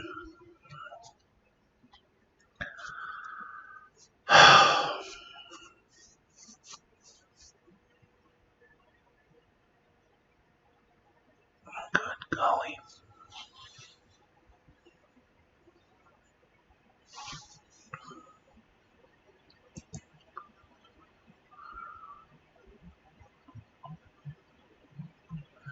This is probably the longest program out of all of them. All right, we'll see. So let me do my view properties window here. Bring that back. There we go. All right. Now, we're going to do something like this. That's going to be the computer. That's going to pick out a random number between 1 and 3 for the computer. 1 will be rock, 2 will be paper, 3 will be scissors. If you want more on the documentation, you can go over there. All right. So let's start. We're going to put, of course, some constants in here, several.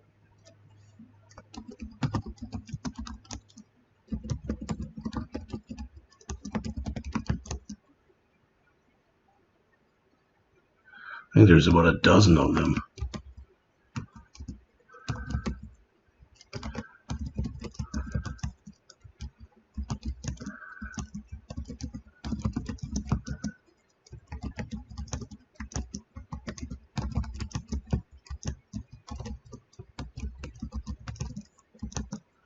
We'll clean this up in just a bit.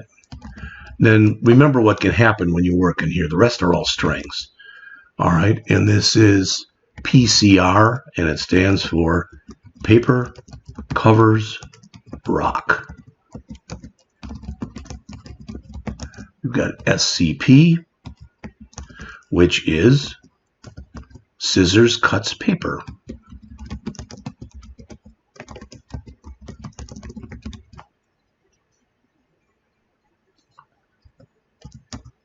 All right. We have RBS,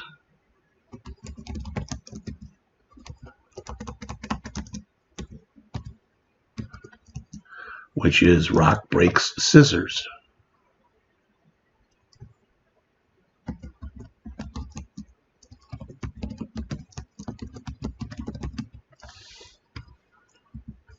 All right. We've got BCR, which means both chose rock. We've got BCP, which means both chose paper. And we've got BCS,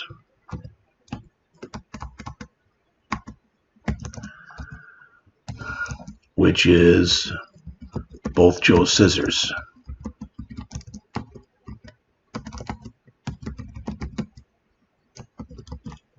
Okay, let's clean these up a little bit.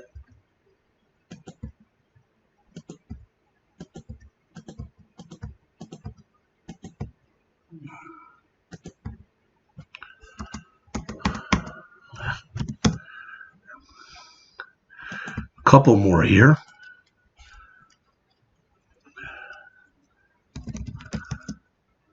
Const CW, which means, oops, it'd be a string, sorry. And that is equal to computer wins. Let's make it all caps. Const string UW, and that is user wins. And const TG, which is tie game. All right. Those are all of our constants. We're also going to have several. We're going to also have several class variables.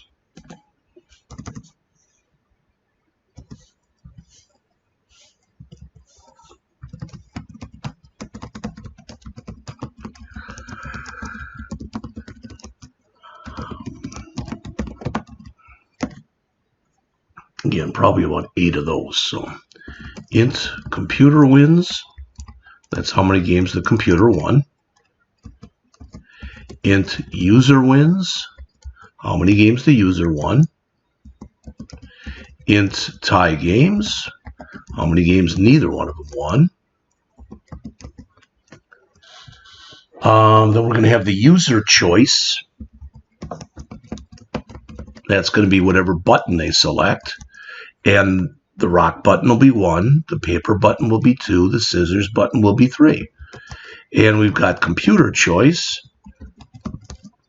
That's going to be simple. That'll just be a random number between 1 and 3. String message equals nothing. String title equals nothing. And let's fix these up, and then we'll go and add one more.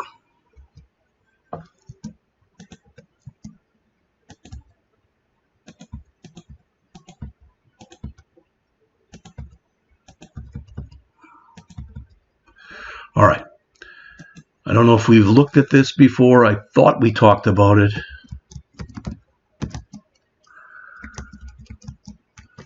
All right, that's actually what that is doing is object-oriented programming. That is saying I want to create a new instance. Boy, oh boy. A new instance of the random number class called rand. Okay? All right. Now, we're going to put in our 3 things in here. One thing we're not going to have in here, we're not going to have an error message. There's no errors. All right, we won't have an error message. But we will do something similar in just a second. That is first our rock, then our paper, then our scissors. All right? Now, I am going to copy this in.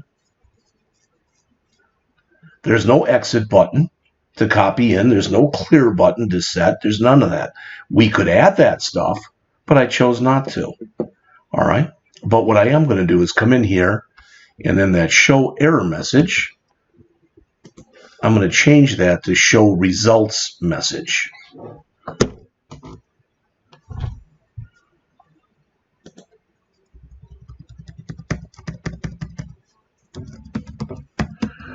right, and it'll look just the same, except not an error, it'll be information. All righty. Okay, so it doesn't matter which of these three things you do. The first thing we want to do is we want to call a routine we haven't written yet that's very short, that's called make computer choice. The computer has to decide. And the computer is going to decide by having a random value set for them between 1 and 3. All right, so let's bring that in here now. So private void make computer choice. I mean, very similar to what you saw just a second ago in the book. All right, and that is, we can put a comment in here that says choose a 1, rock, 2, paper, or a 3, scissors as the computer choice. Okay, how do we do that? It's one line of code.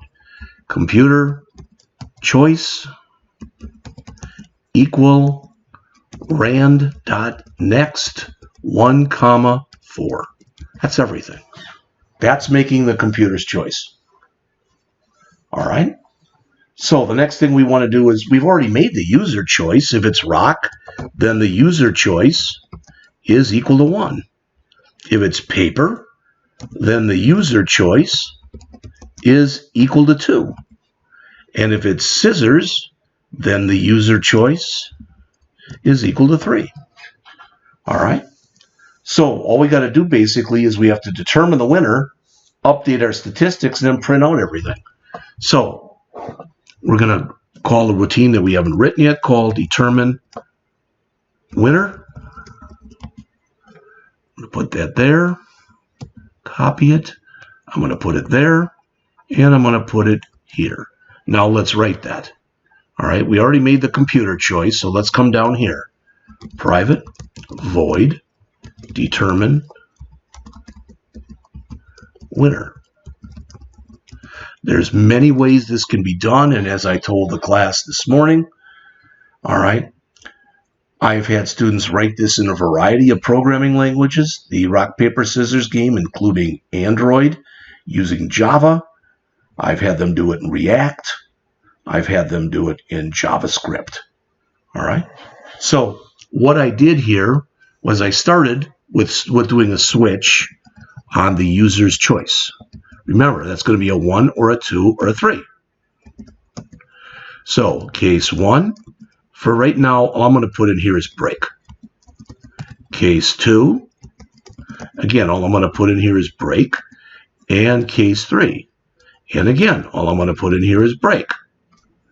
All right, I don't know why that one didn't move over, but it did not, so let's move it. All right. I'm not going to put a default case in here because it's which of the buttons I hit. But one thing I am going to do is inside of each one of these cases, I'm going to put another switch. So this will be a switch on the computer choice. All right. And I'll just copy it down. I'm going to have to make changes every time, but that's okay. So if this is the case here, the user chose rock. In other words, they clicked the rock button. It's here, it was paper. And if it was here, it was scissors. All right. So here, we'll do a case 1. And if that's the case, well, we'll fix it in a minute, but the message will be equal to.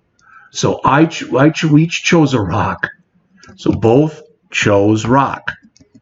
And the title will be TG for tie game and break.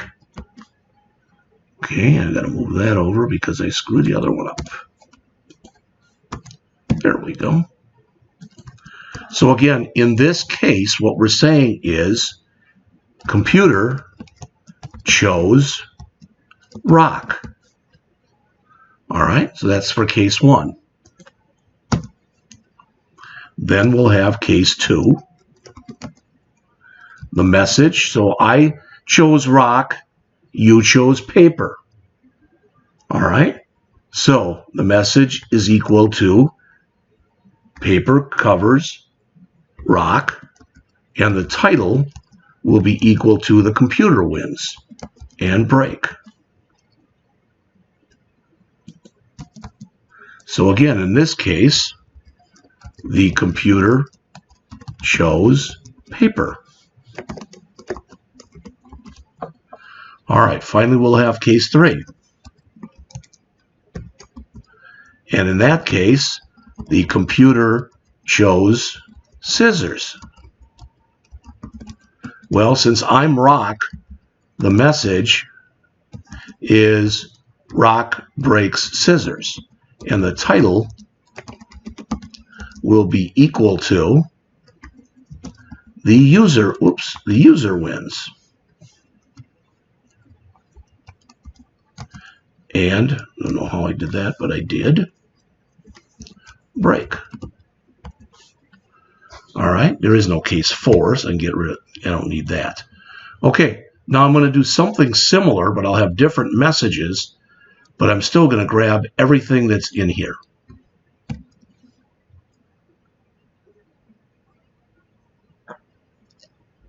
And I'll put that here. All right, so if I chose paper and the computer chose rock, all right, rock covers paper, user wins. If I chose paper and the computer chose paper, we both chose paper, and it's a tie game.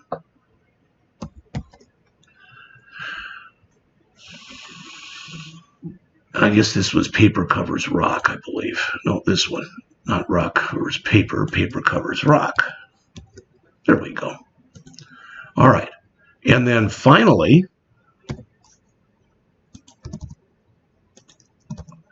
if I chose rock and the computer chose, if I chose paper and the computer chose scissors, all right, scissors cuts rock. Isn't that what it was? SCR? Scissors cuts paper, and I don't know what the heck my mind is. And the computer won.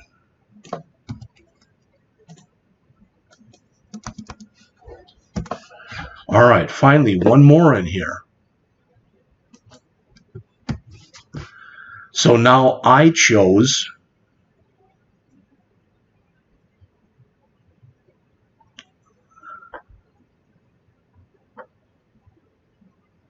I think I'm missing a curly brace here.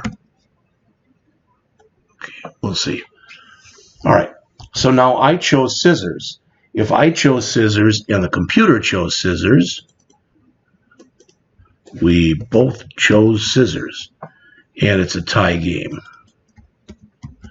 All right. Trying to figure out why I'm getting that cloudy look like it's got here. So.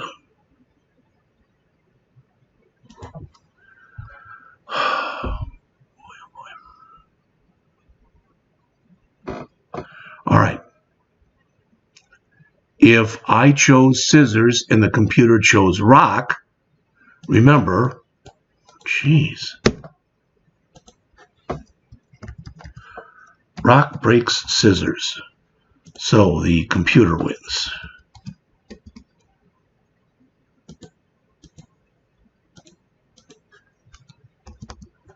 All right, if I chose scissors and the computer chose paper, well, you know this one already by now. Scissors cuts paper, and the user wins.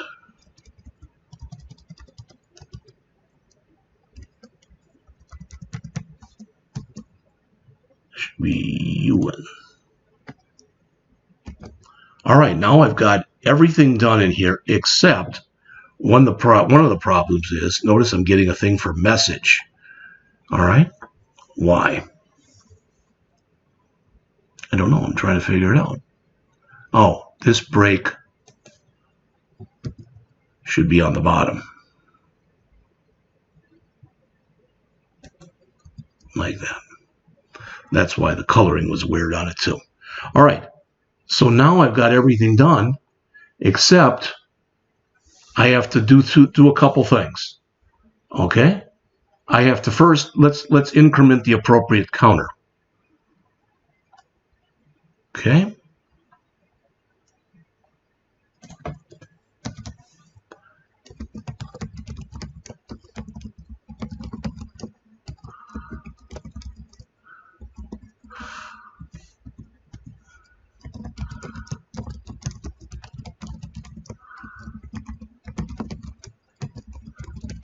And what that is do I add one to here, or add one to here, or add one to here? Okay? So the way I wrote this was if the title was equal to CW, remember that stands for computer wins, plus plus,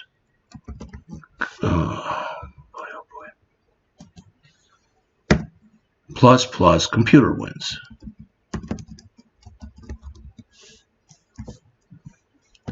Else, if the title is equal to UW plus plus user wins. Otherwise, so else if the title is equal to TG, two equals to TG, all right, plus plus tie games. All right, all that's done. The only thing I have to do is print out my results now, which is nice and short. No, I got two things to do yet. First, I want to print my results. Print game results, which hasn't been written yet, so let's write that.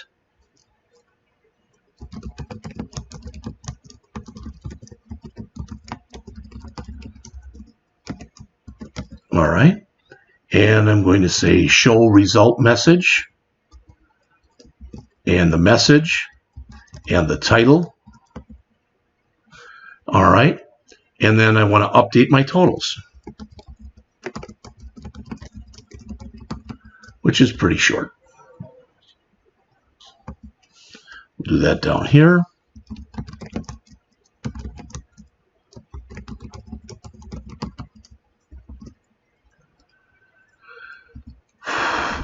So txt computer wins dot text equal computer wins dot toString. Again, I could also come in here and use string interpolation. Txt user wins dot text equals user wins to string, and txt tie games dot text equal tie games to string. Let's straighten this out a little bit. That should be everything. Trying to get that to come up so I can see my error window, but for some reason it's not. So let's do a file save all here. Let's run it and see what happens. Rock beats scissors, so I should have one win, and I do. Scissors cuts paper, so the computer won. Scissors cuts paper, so I won. Scissors cuts paper, so the computer won. Both chose rock, so it's a tie. So you can see it appears at least as though it's working just fine. All right. Now, there was one thing I wanted to see, and I went to check it out before, and I never got any further, and that is, how do I change the message box location?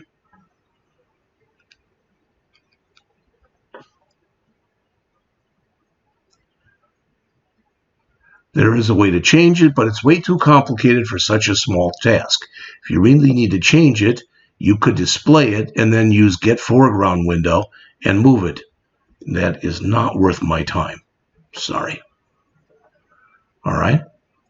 So when I did run this, I just want you to see the results coming out in here. I thought it would have been cool if we could have taken the results and put it over there like that. Okay. All right. So now we have 4 of our 5 done. All right. And I am at 2.5 hours. Okay, not too bad. I am going to take a short break right now and come back and write the one for vowel counts. In fact, let's just do this first. We will create the last one.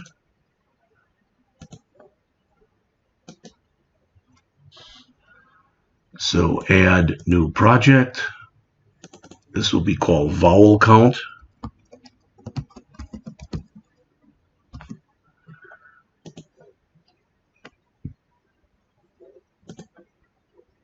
Let's change the name of our form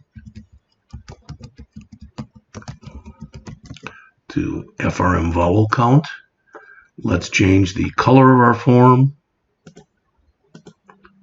I skipped green before, so I'll make it green now. Let's put vowel count here under our form text. All right. Let's see.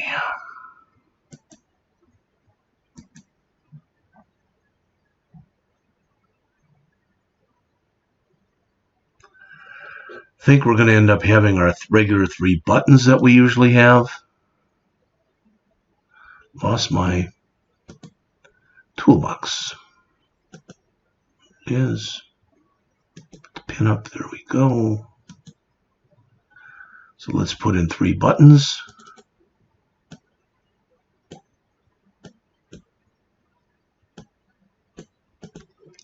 Let's see what it looks like. In fact, let's go grab this. And I'll grab number 9. So this is what we're building here.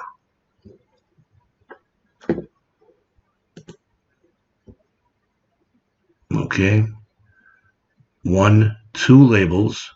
2 labels, a text box, and we'll have our 3 buttons.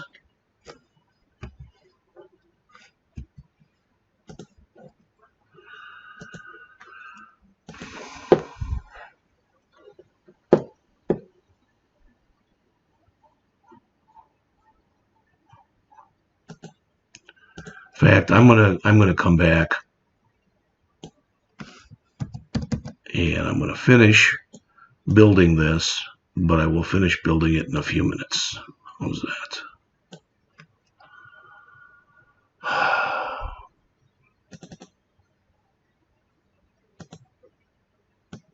Let's do this. We're gonna make this bigger than it was.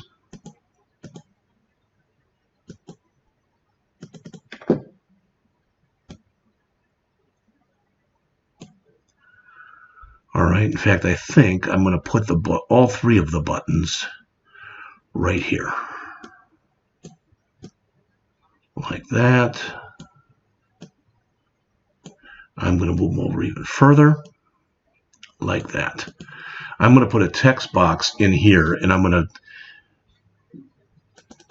make it very, very big.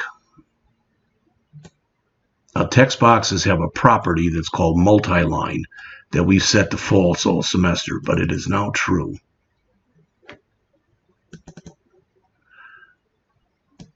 All right, that means I can put a phrase into here. So this will say enter a phrase. So it'll be LBL enter phrase. This can say enter phrase. All right. This can be TXT enter phrase.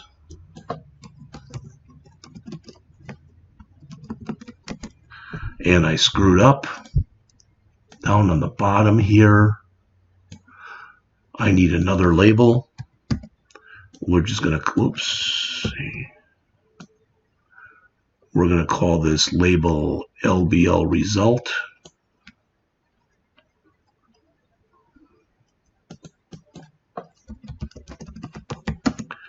and our 3 buttons. So this will be, what do they show here? Enter. Okay, that's fine. So this will be BTN enter.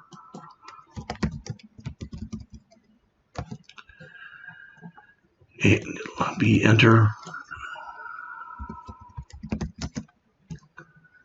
This will be our clear.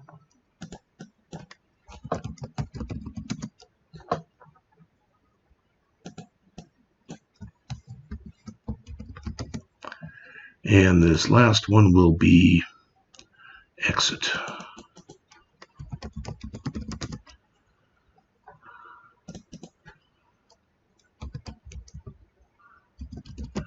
And I misnamed it. I'm going to pull this down and this down a little.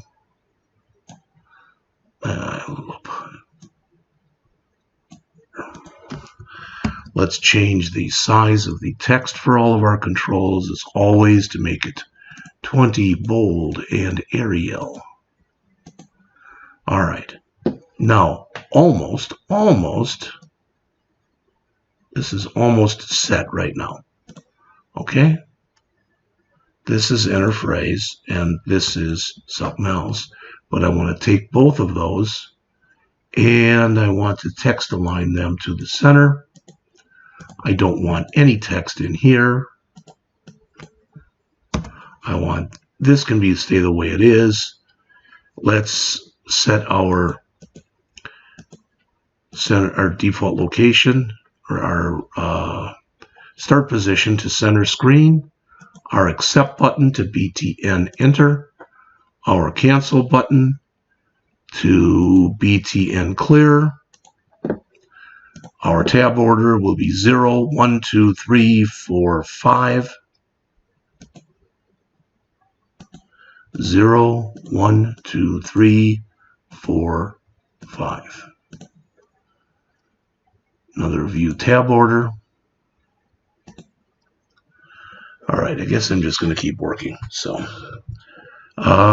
this will be our enter button, our clear button, our exit button. I'm going to do clear first because I just feel like it.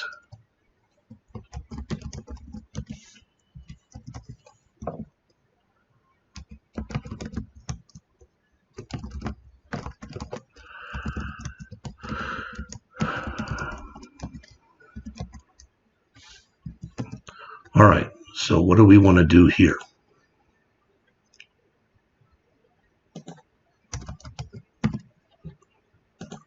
Pretty simple, clear, clear, set the focus. Okie dokie.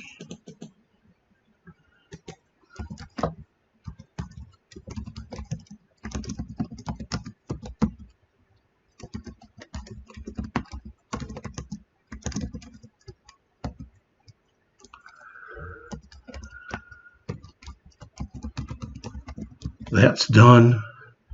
Let's do exit.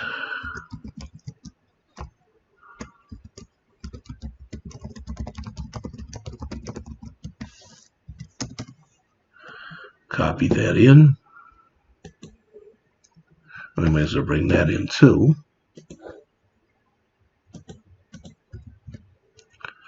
All right, so that's our show error message. And we need our exit program or not.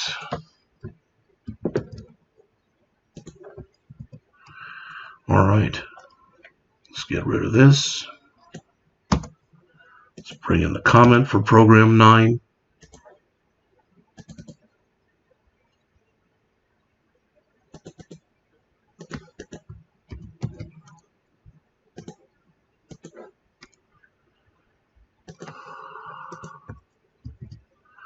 There that is. Let's do a file save all. Let's run it. It's not at all operational yet. Oops, every time I forgot to change it, so that's something. So vowel count, set a startup project. All right, I can put stuff in here, and I can clear, and I can exit. But again, this is not operational yet. All right, I am going to take 5 minutes so I get myself a new drink. And then I'm going to come back and do the BTN enter. All right.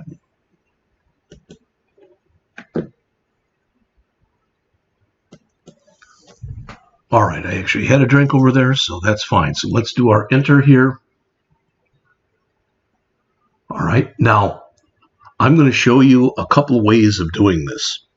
All right, in fact, I think what I'm going to do, probably at least, is give you the code for this, okay? Which means I probably won't assign this one.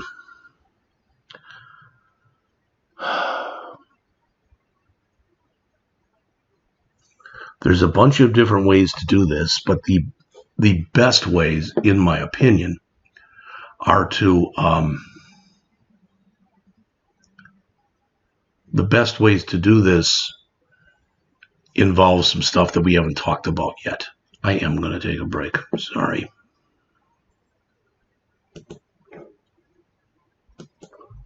All right, so to continue on, the first thing I'm going to do here, as always, is to add some constants. Now, I'm going to explain and talk to you a little bit about something. We don't really go over till chapter 8, but I want to show it to you now. All right?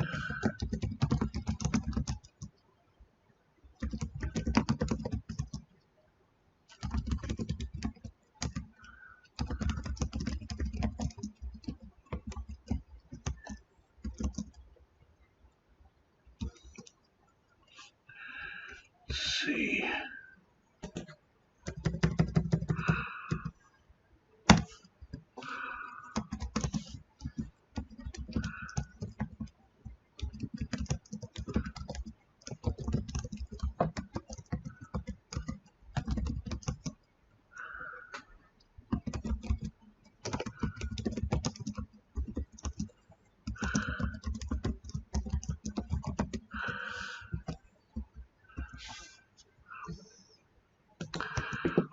In addition, I'm going to put in some class variables, okay?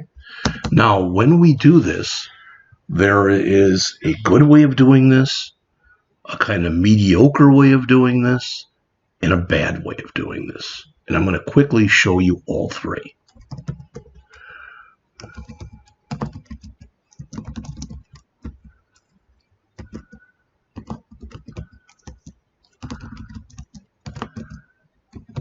So first I'll show you the worst way. We could do this. We could come in here and do this. We could say string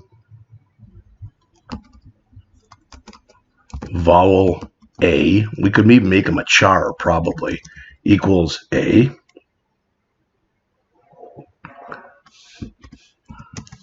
String vowel little a equals little a.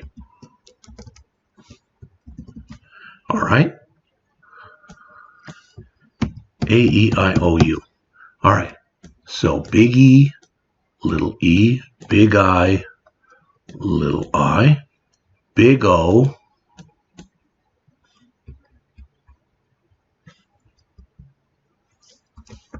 little o, big U, little u. All right, and change all these accordingly. This is probably the worst way of doing this. It's not that you couldn't get it to work either. I'm sure you could, but it sure seems to me like it's a lot of work.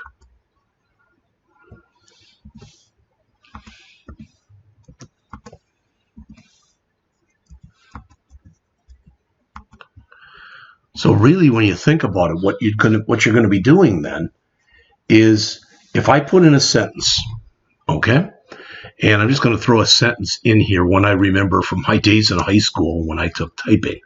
You know, now is the time for all good people to come to the aid of their party. So what I want to be able to do is go through this, and every time I get it big A or a little a, I want to add 1 to a vol counter. Every time I get a big E or a little e. Okay, so again, this is probably the worst way. And I'm going to even preface this by saying worst way. Okay, you could do that. I don't know why you would do it like that, but you could. Now, what's a better way?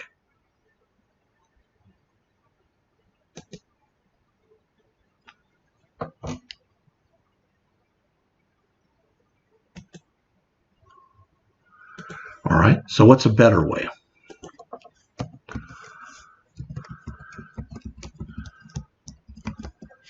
I'm going to grab all these. I'm going to paste them in. I'm going to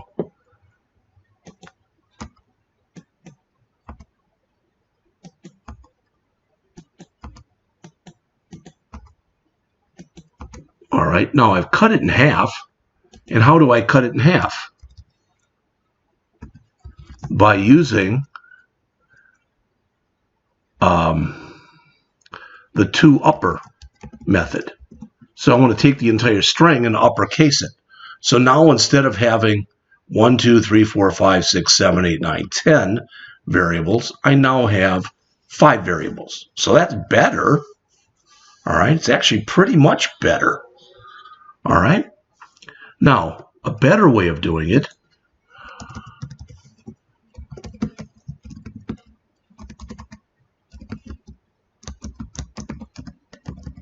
is to use what's called an array. Now, I don't expect this to make a boatload of sense to you, all right? But this is what we'll cover in Chapter 8.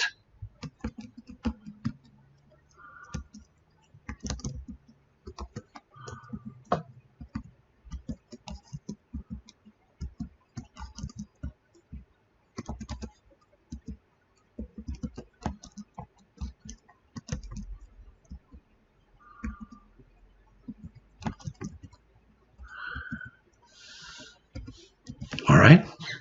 Now, what's the difference? I think you'd agree. These are 10 variables. I think you'd agree. These are 5 variables.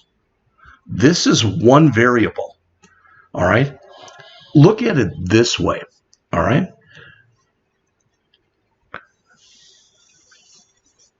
This is the way I typically explain arrays. I don't know if it's a good way or a bad way. But when I moved to St. Louis about when I moved to Missouri about 7.5 years ago, my wife decided to stay in Illinois, where we were living at the time, right on the Illinois-Wisconsin border, because we had a daughter who was going to school there in Rockford, Illinois. So she stayed there for 2 years while my daughter got her degree. I had an apartment, all right? The apartment had in there, it was an 8-unit building, and it had 1 mailbox that had 8 slots in it. And the mail person could come in and give mail to everybody. We all had the same address, but we all had a different apartment number. All right? Saying this, doing this is equivalent to doing this. So I'm just going to put this down. Equivalent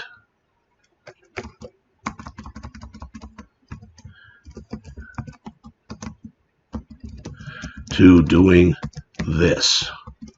All right, to saying string, bracket, bracket, vowels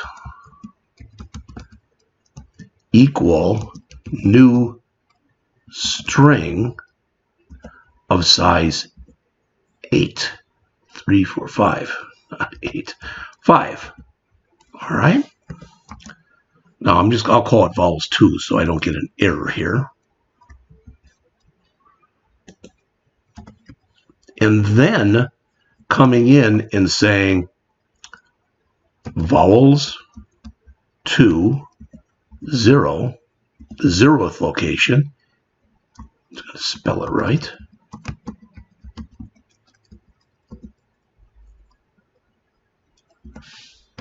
That is equal to A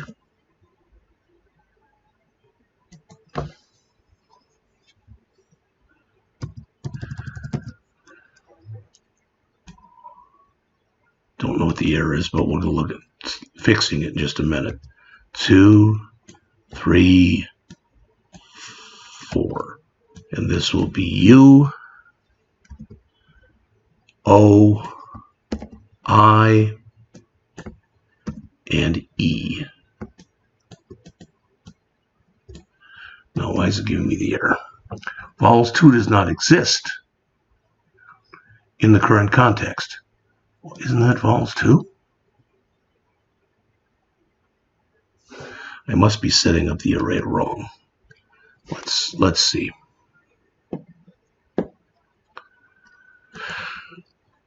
I'm going to have to take a look at this before we get to chapter 8. So, how to create a C# array.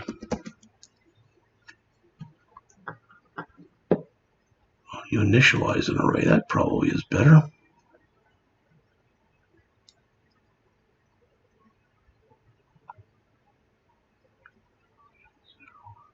Thought that's what I did. Let's see. So int values equal new. I put string 5. Huh. String bracket vowels 2. String 5.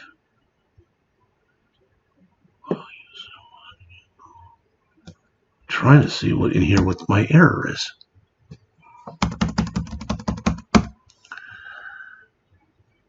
The name vowels 2 does not exist in the current context. Make field read only. I don't want the field to be read only.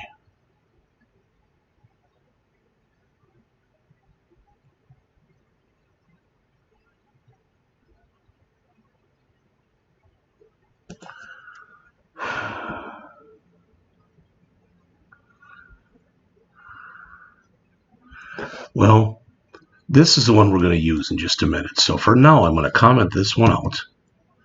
And I'm going to do a string bracket vowels equals that.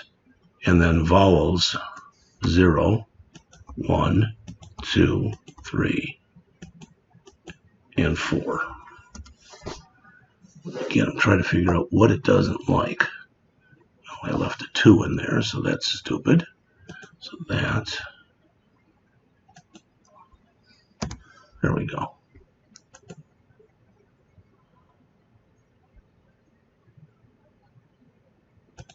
It's right there.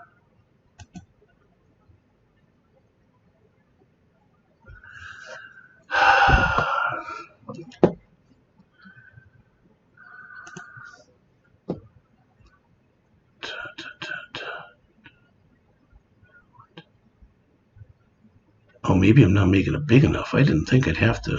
No, 0, 1, 2. There's 3 elements in there. Here, there's 5. 1, 2, 3, 4, 5. You always start counting with 0.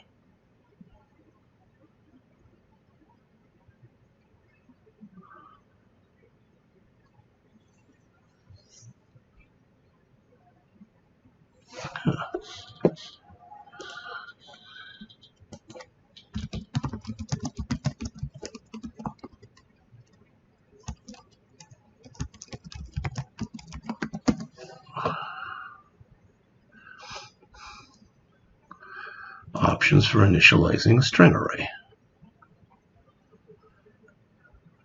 That's what I just did. String bracket.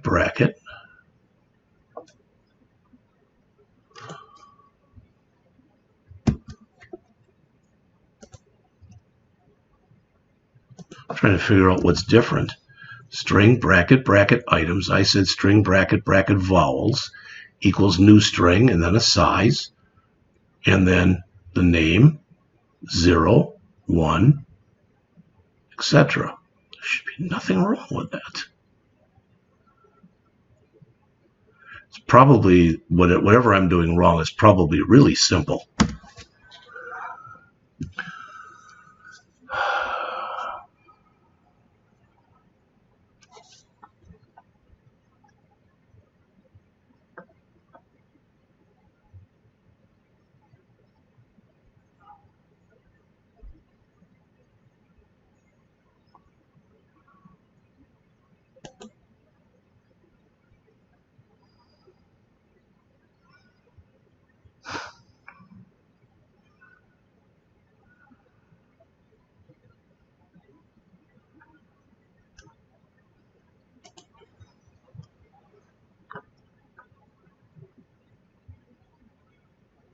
That worked just fine. That worked just fine. That worked just fine.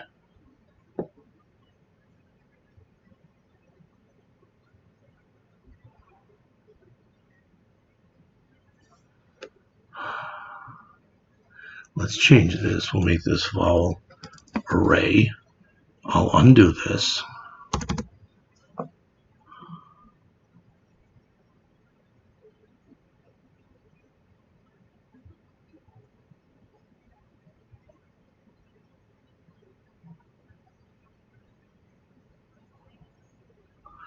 What I'm trying to show you is rather than initializing everything at once, you can make it empty and then initialize it one at a time. You can do this. I don't know what it doesn't like, but you can do it. All right. All I can think of is that it wants this. Let's get these out of there. All right. See, there's no error there. Now, can I come in here and just put it in there? Yeah, no, that wasn't it either. New line in constant. Well,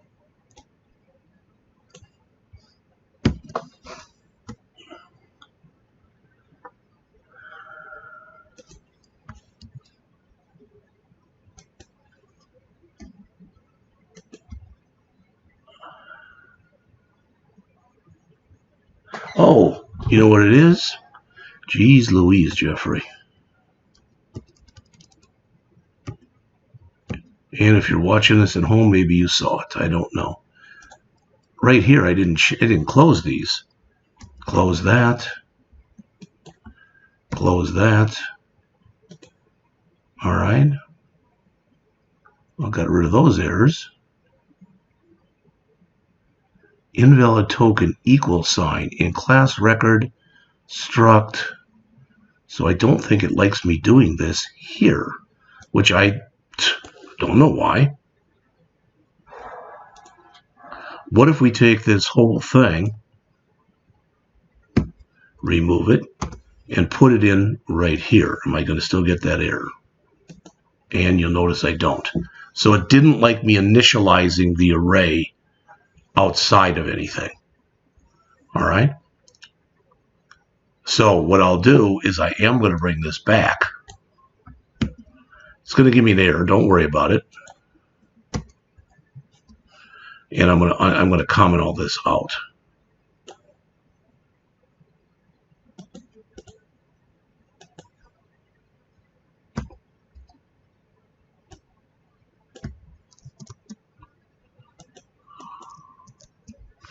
All right. So we're going to use this.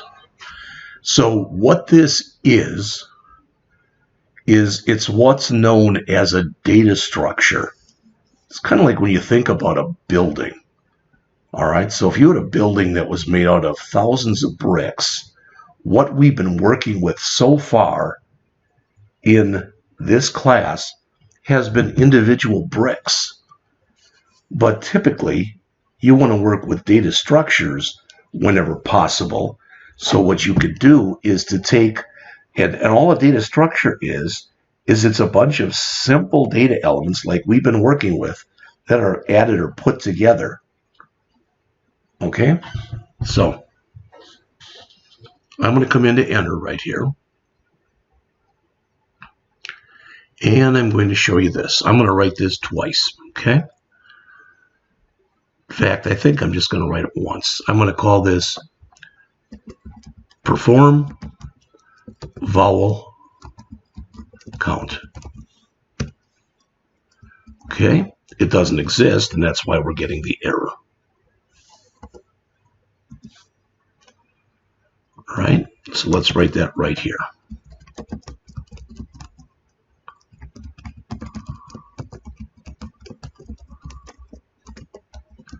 And again, what I want to do right here is I want to be able to go through whatever I type in here and count each thing one at a time and tabulate all of the vowels and then put down how many vowels I had right in here.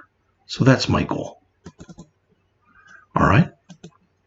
So I'm going to put in here, I don't know, 10 or 12 lines of code. All right. And then let me put them in, and then I'll come back and explain them. All right.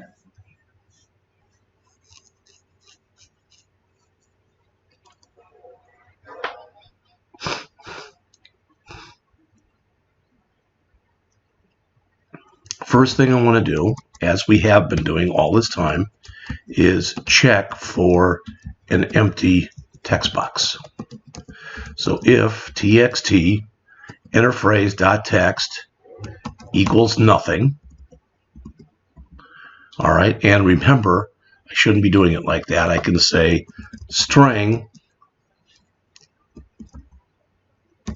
phrase str phrase string equals txt enter phrase.text.trim.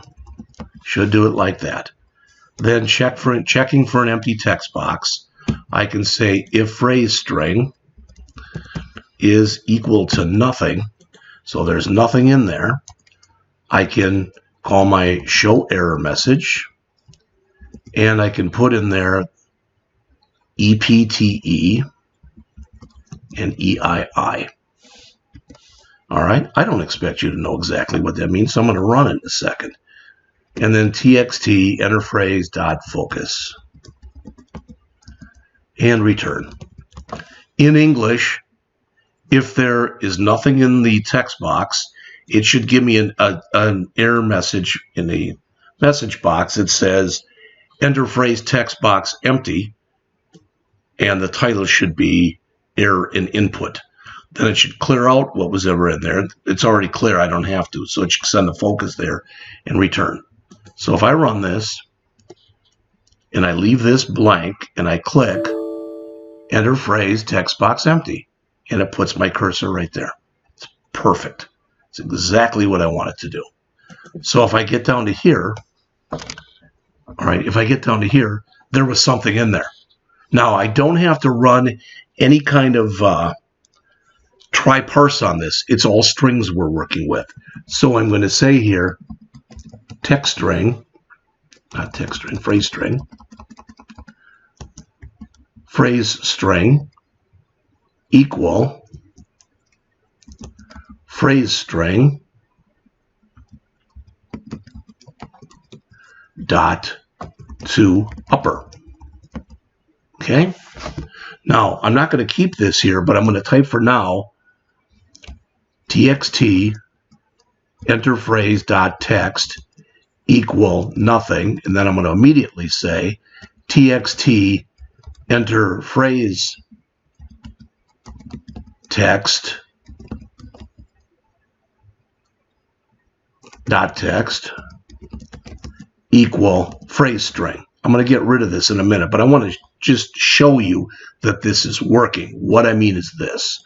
Run the program. Type in now, oops. In fact, let's put in everything in lowercase. Now is the time for all good people to come to the aid of their party. Now when I click enter, since there is something in it, it's going to skip that first if, but it should take everything that's in here, remove it, and bring it back as uppercase. And it did. All right? That's why I don't have to check for lowercase letters. Okay? So that's good. That worked. So I'm going to leave this here, but I'm going to comment it out. All right. So now what I want to do is I want to go through this text box a letter at a time. All right? And I want it to count vowels for me. So I don't have a variable. Do I have a variable in here called vowel count? I don't know. I mean, I've got this, and I said we could do this, but it's stupid. We could do this, and it's better, but we're using this. All right? It's equivalent to this, but I'm also going to put in here,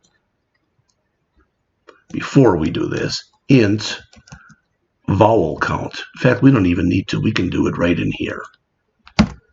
So let's do it right in here. So I'll say int vowel count equals 0. Why? Because there are no vowels. We haven't done anything yet. All right? All right. So now what I want to do, I'm going to use a word that you're going to hear as we go on. I want to iterate through the array.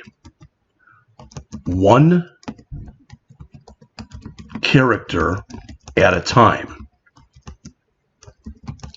If the uppercased, because we did it in upper, character is either an A,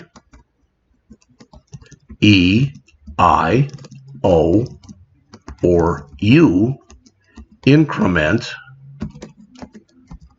vowel count.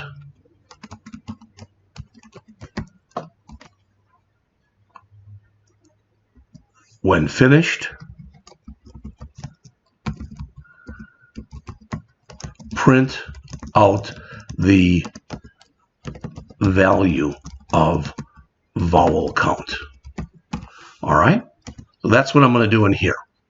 So I'm going to write a for loop, say for int, I like to say LCV for the name of my loop control variable. That's what LCV stands for. So for LCV equals 0, LCV is less than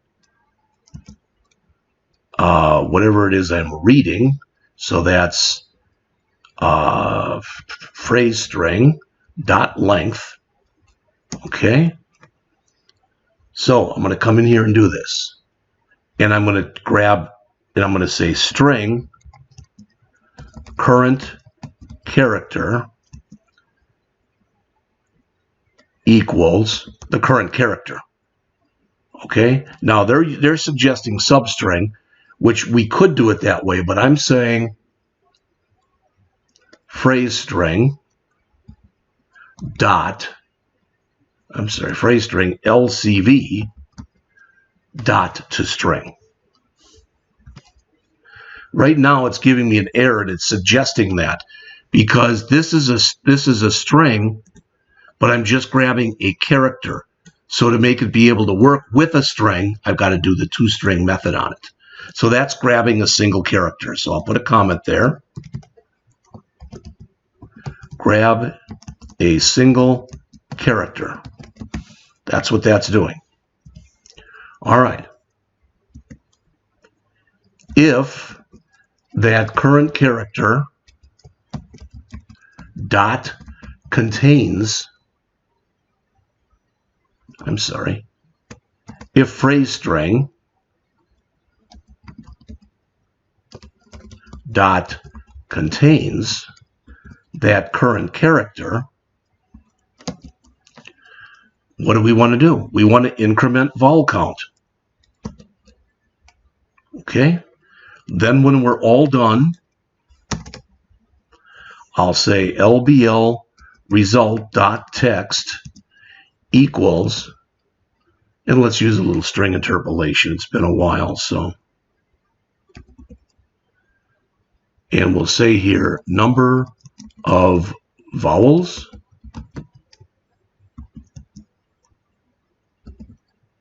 vowel count.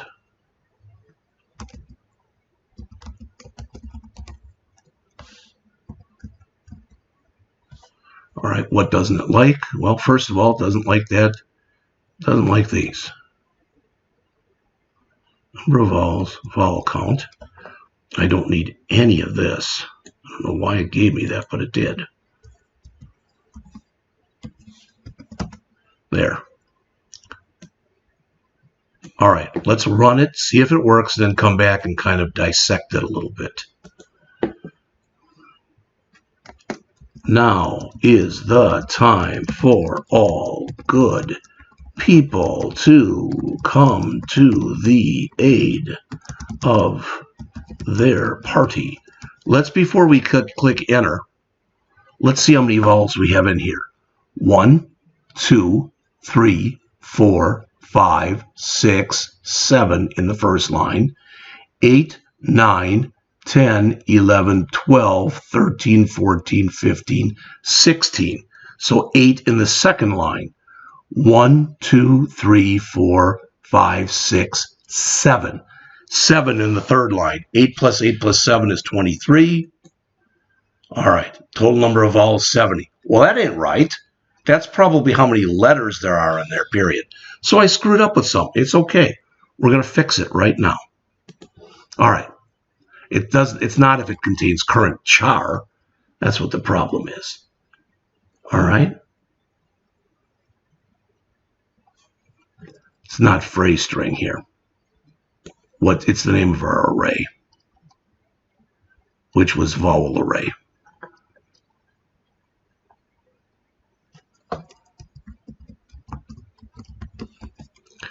All right. So if vowel array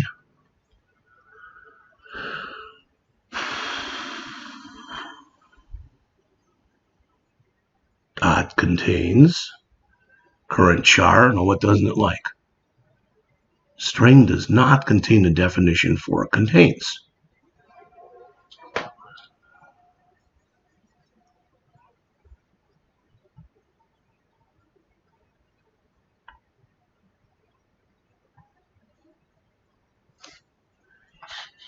This is the way I did it earlier. String bracket bracket vowel array equals A-E-I-O-U. That's correct. If the name of the array, which is vowel array, dot contains that current character, add 1 to vowel count. What doesn't it like? Oh, it wants a using statement in here that I'm not giving it. Using system.link. So let's see if we put that in, if it fixes it. Using system.linq. All right, did that fix my error? Yes, it did. All right, so let's try it again. Again, there should be 23 in here. Now is the time for all good people to come to the aid of their party. It should say vowels 23. Number of vowels 23.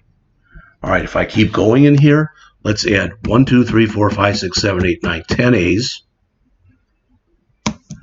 1, 2, 3, 4, 5, 6, 7, 8, 9, 10 B's. 1, 2, 3, 4, 5, 6, 7, 8, 9, 10 I's. So it shouldn't count the B's. It should count 10 more and 10 more. This should now be 43. And it is. All right. So let's go back and take a quick look and dissect this, and then we'll talk about the rest of the week. All right. I'm going to leave all this here. And I think what I'm going to end up doing, I'll think about this tonight. But probably what I'm going to do is send this to you. All right.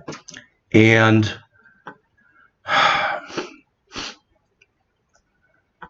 I'm not going to ask you to do anything with it. All right. This is something we can take a look at later. I'm not even going to talk anymore about it right now. So File, Save All. So we went through 5 programs. You have 10 to do, now 9, because I'm going to give you this one. All right. So you don't have to do the vowel count. You are responsible for doing this distance converter. I've done it on this tape, so watch me and mimic me. This is not hard. This is a label. There's 4 text boxes. That's a calculate button. Feel free to enter a clear and an exit if you want to, and if you don't do it. There's an error in here. 40 plus 23 is 63. 63 and 36. 63 and 36 is 99. 99 and 31 is 130. This says 127. I don't know where they got their math from. So it should say 130. All right. And then it should say 10 dozen, which would give you 120, and 10 eggs. All right, that's what it should say. All right. This one we did in class. I don't remember when or how we did it. In fact, let me take a quick look.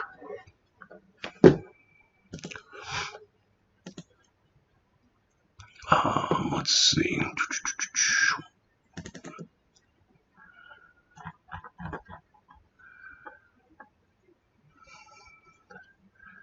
C#, was it practice? Oh, goodness. That was letter grade, so that isn't it. Let's calculate area and parameter. Adds odds or evens. That's a leap year. I don't know what that one is. That's the temperature one. Okay.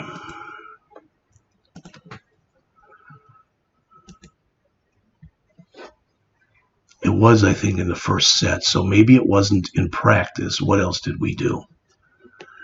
We did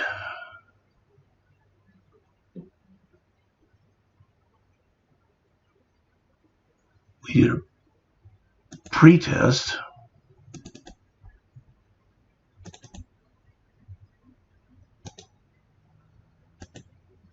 Vote checker, so it's not that one.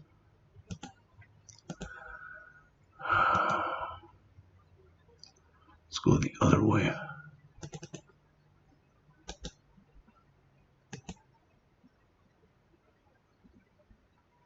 It's not that one.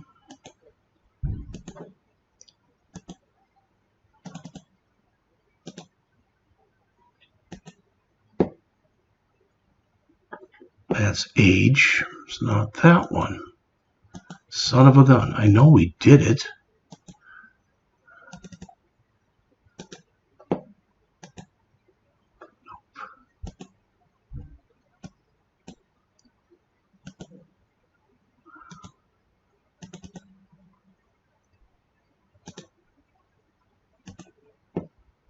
That isn't it either.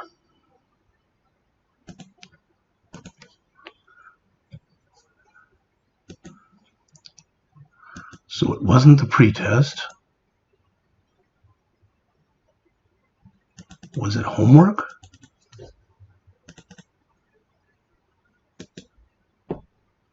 That might have been it. It probably was homework.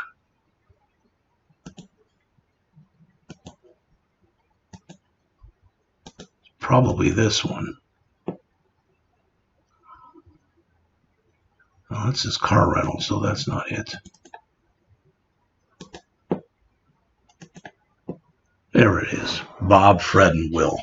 So you have done this one. This was your homework problem number 3. All right? In your first set of homeworks. So in other words, this problem you've already done if you did the first set of homeworks. You're just converting it from a console app to a GUI app. This one we did together. So again, you might have to watch the tape. This one we did together. So you might have to watch the tape. This one we did together. Now, you don't have to make images on your buttons like I did. Feel free to do that. Feel free not to. If you want to do it the exactly the way that it's shown here every time, then go ahead and do that. That's okay. All right. This is a console app that they want you to write console and then rewrite it as a GUI app. So you'll write it twice. The logic will be the same. Number 9, we just did together. And number 10, this one will make you think. All right? It's kind of a matrix type of thing. How many rows do you want? Notice there's 5 rows. How many columns do you want? There's 10 columns. And you're making in here, you're making a multiplication table. So if I say 4 times 7, it's 28. That's the intersection of 4 and 7. All right, so there's a lot you have to do. I understand that. All right, but one of the things I'm going to do, this is the letter or email that I send out to you every day. So let me go back to this.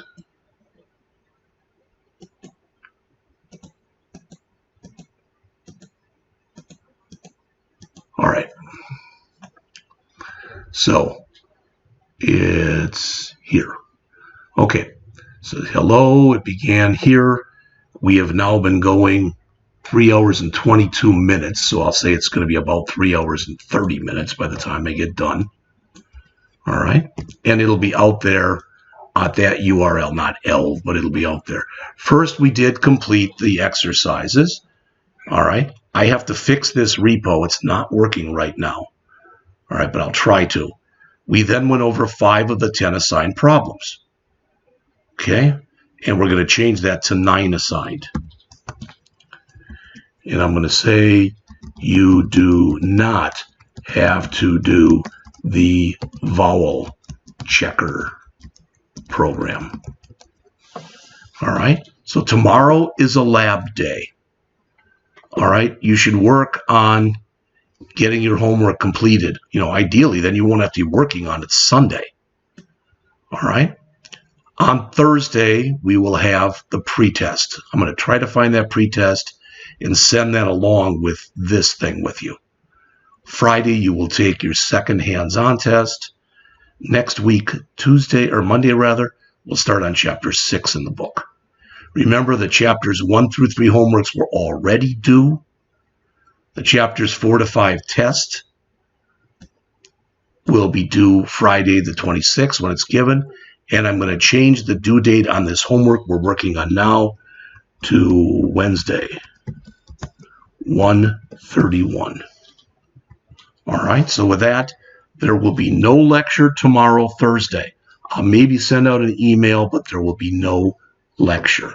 All right, so I will talk to you Thursday morning. There'll be no lecture tomorrow. I will talk to you Thursday morning. I'll try to send the pretest out with this email that you have right here. I'll talk to you later. Okay? All right, thanks.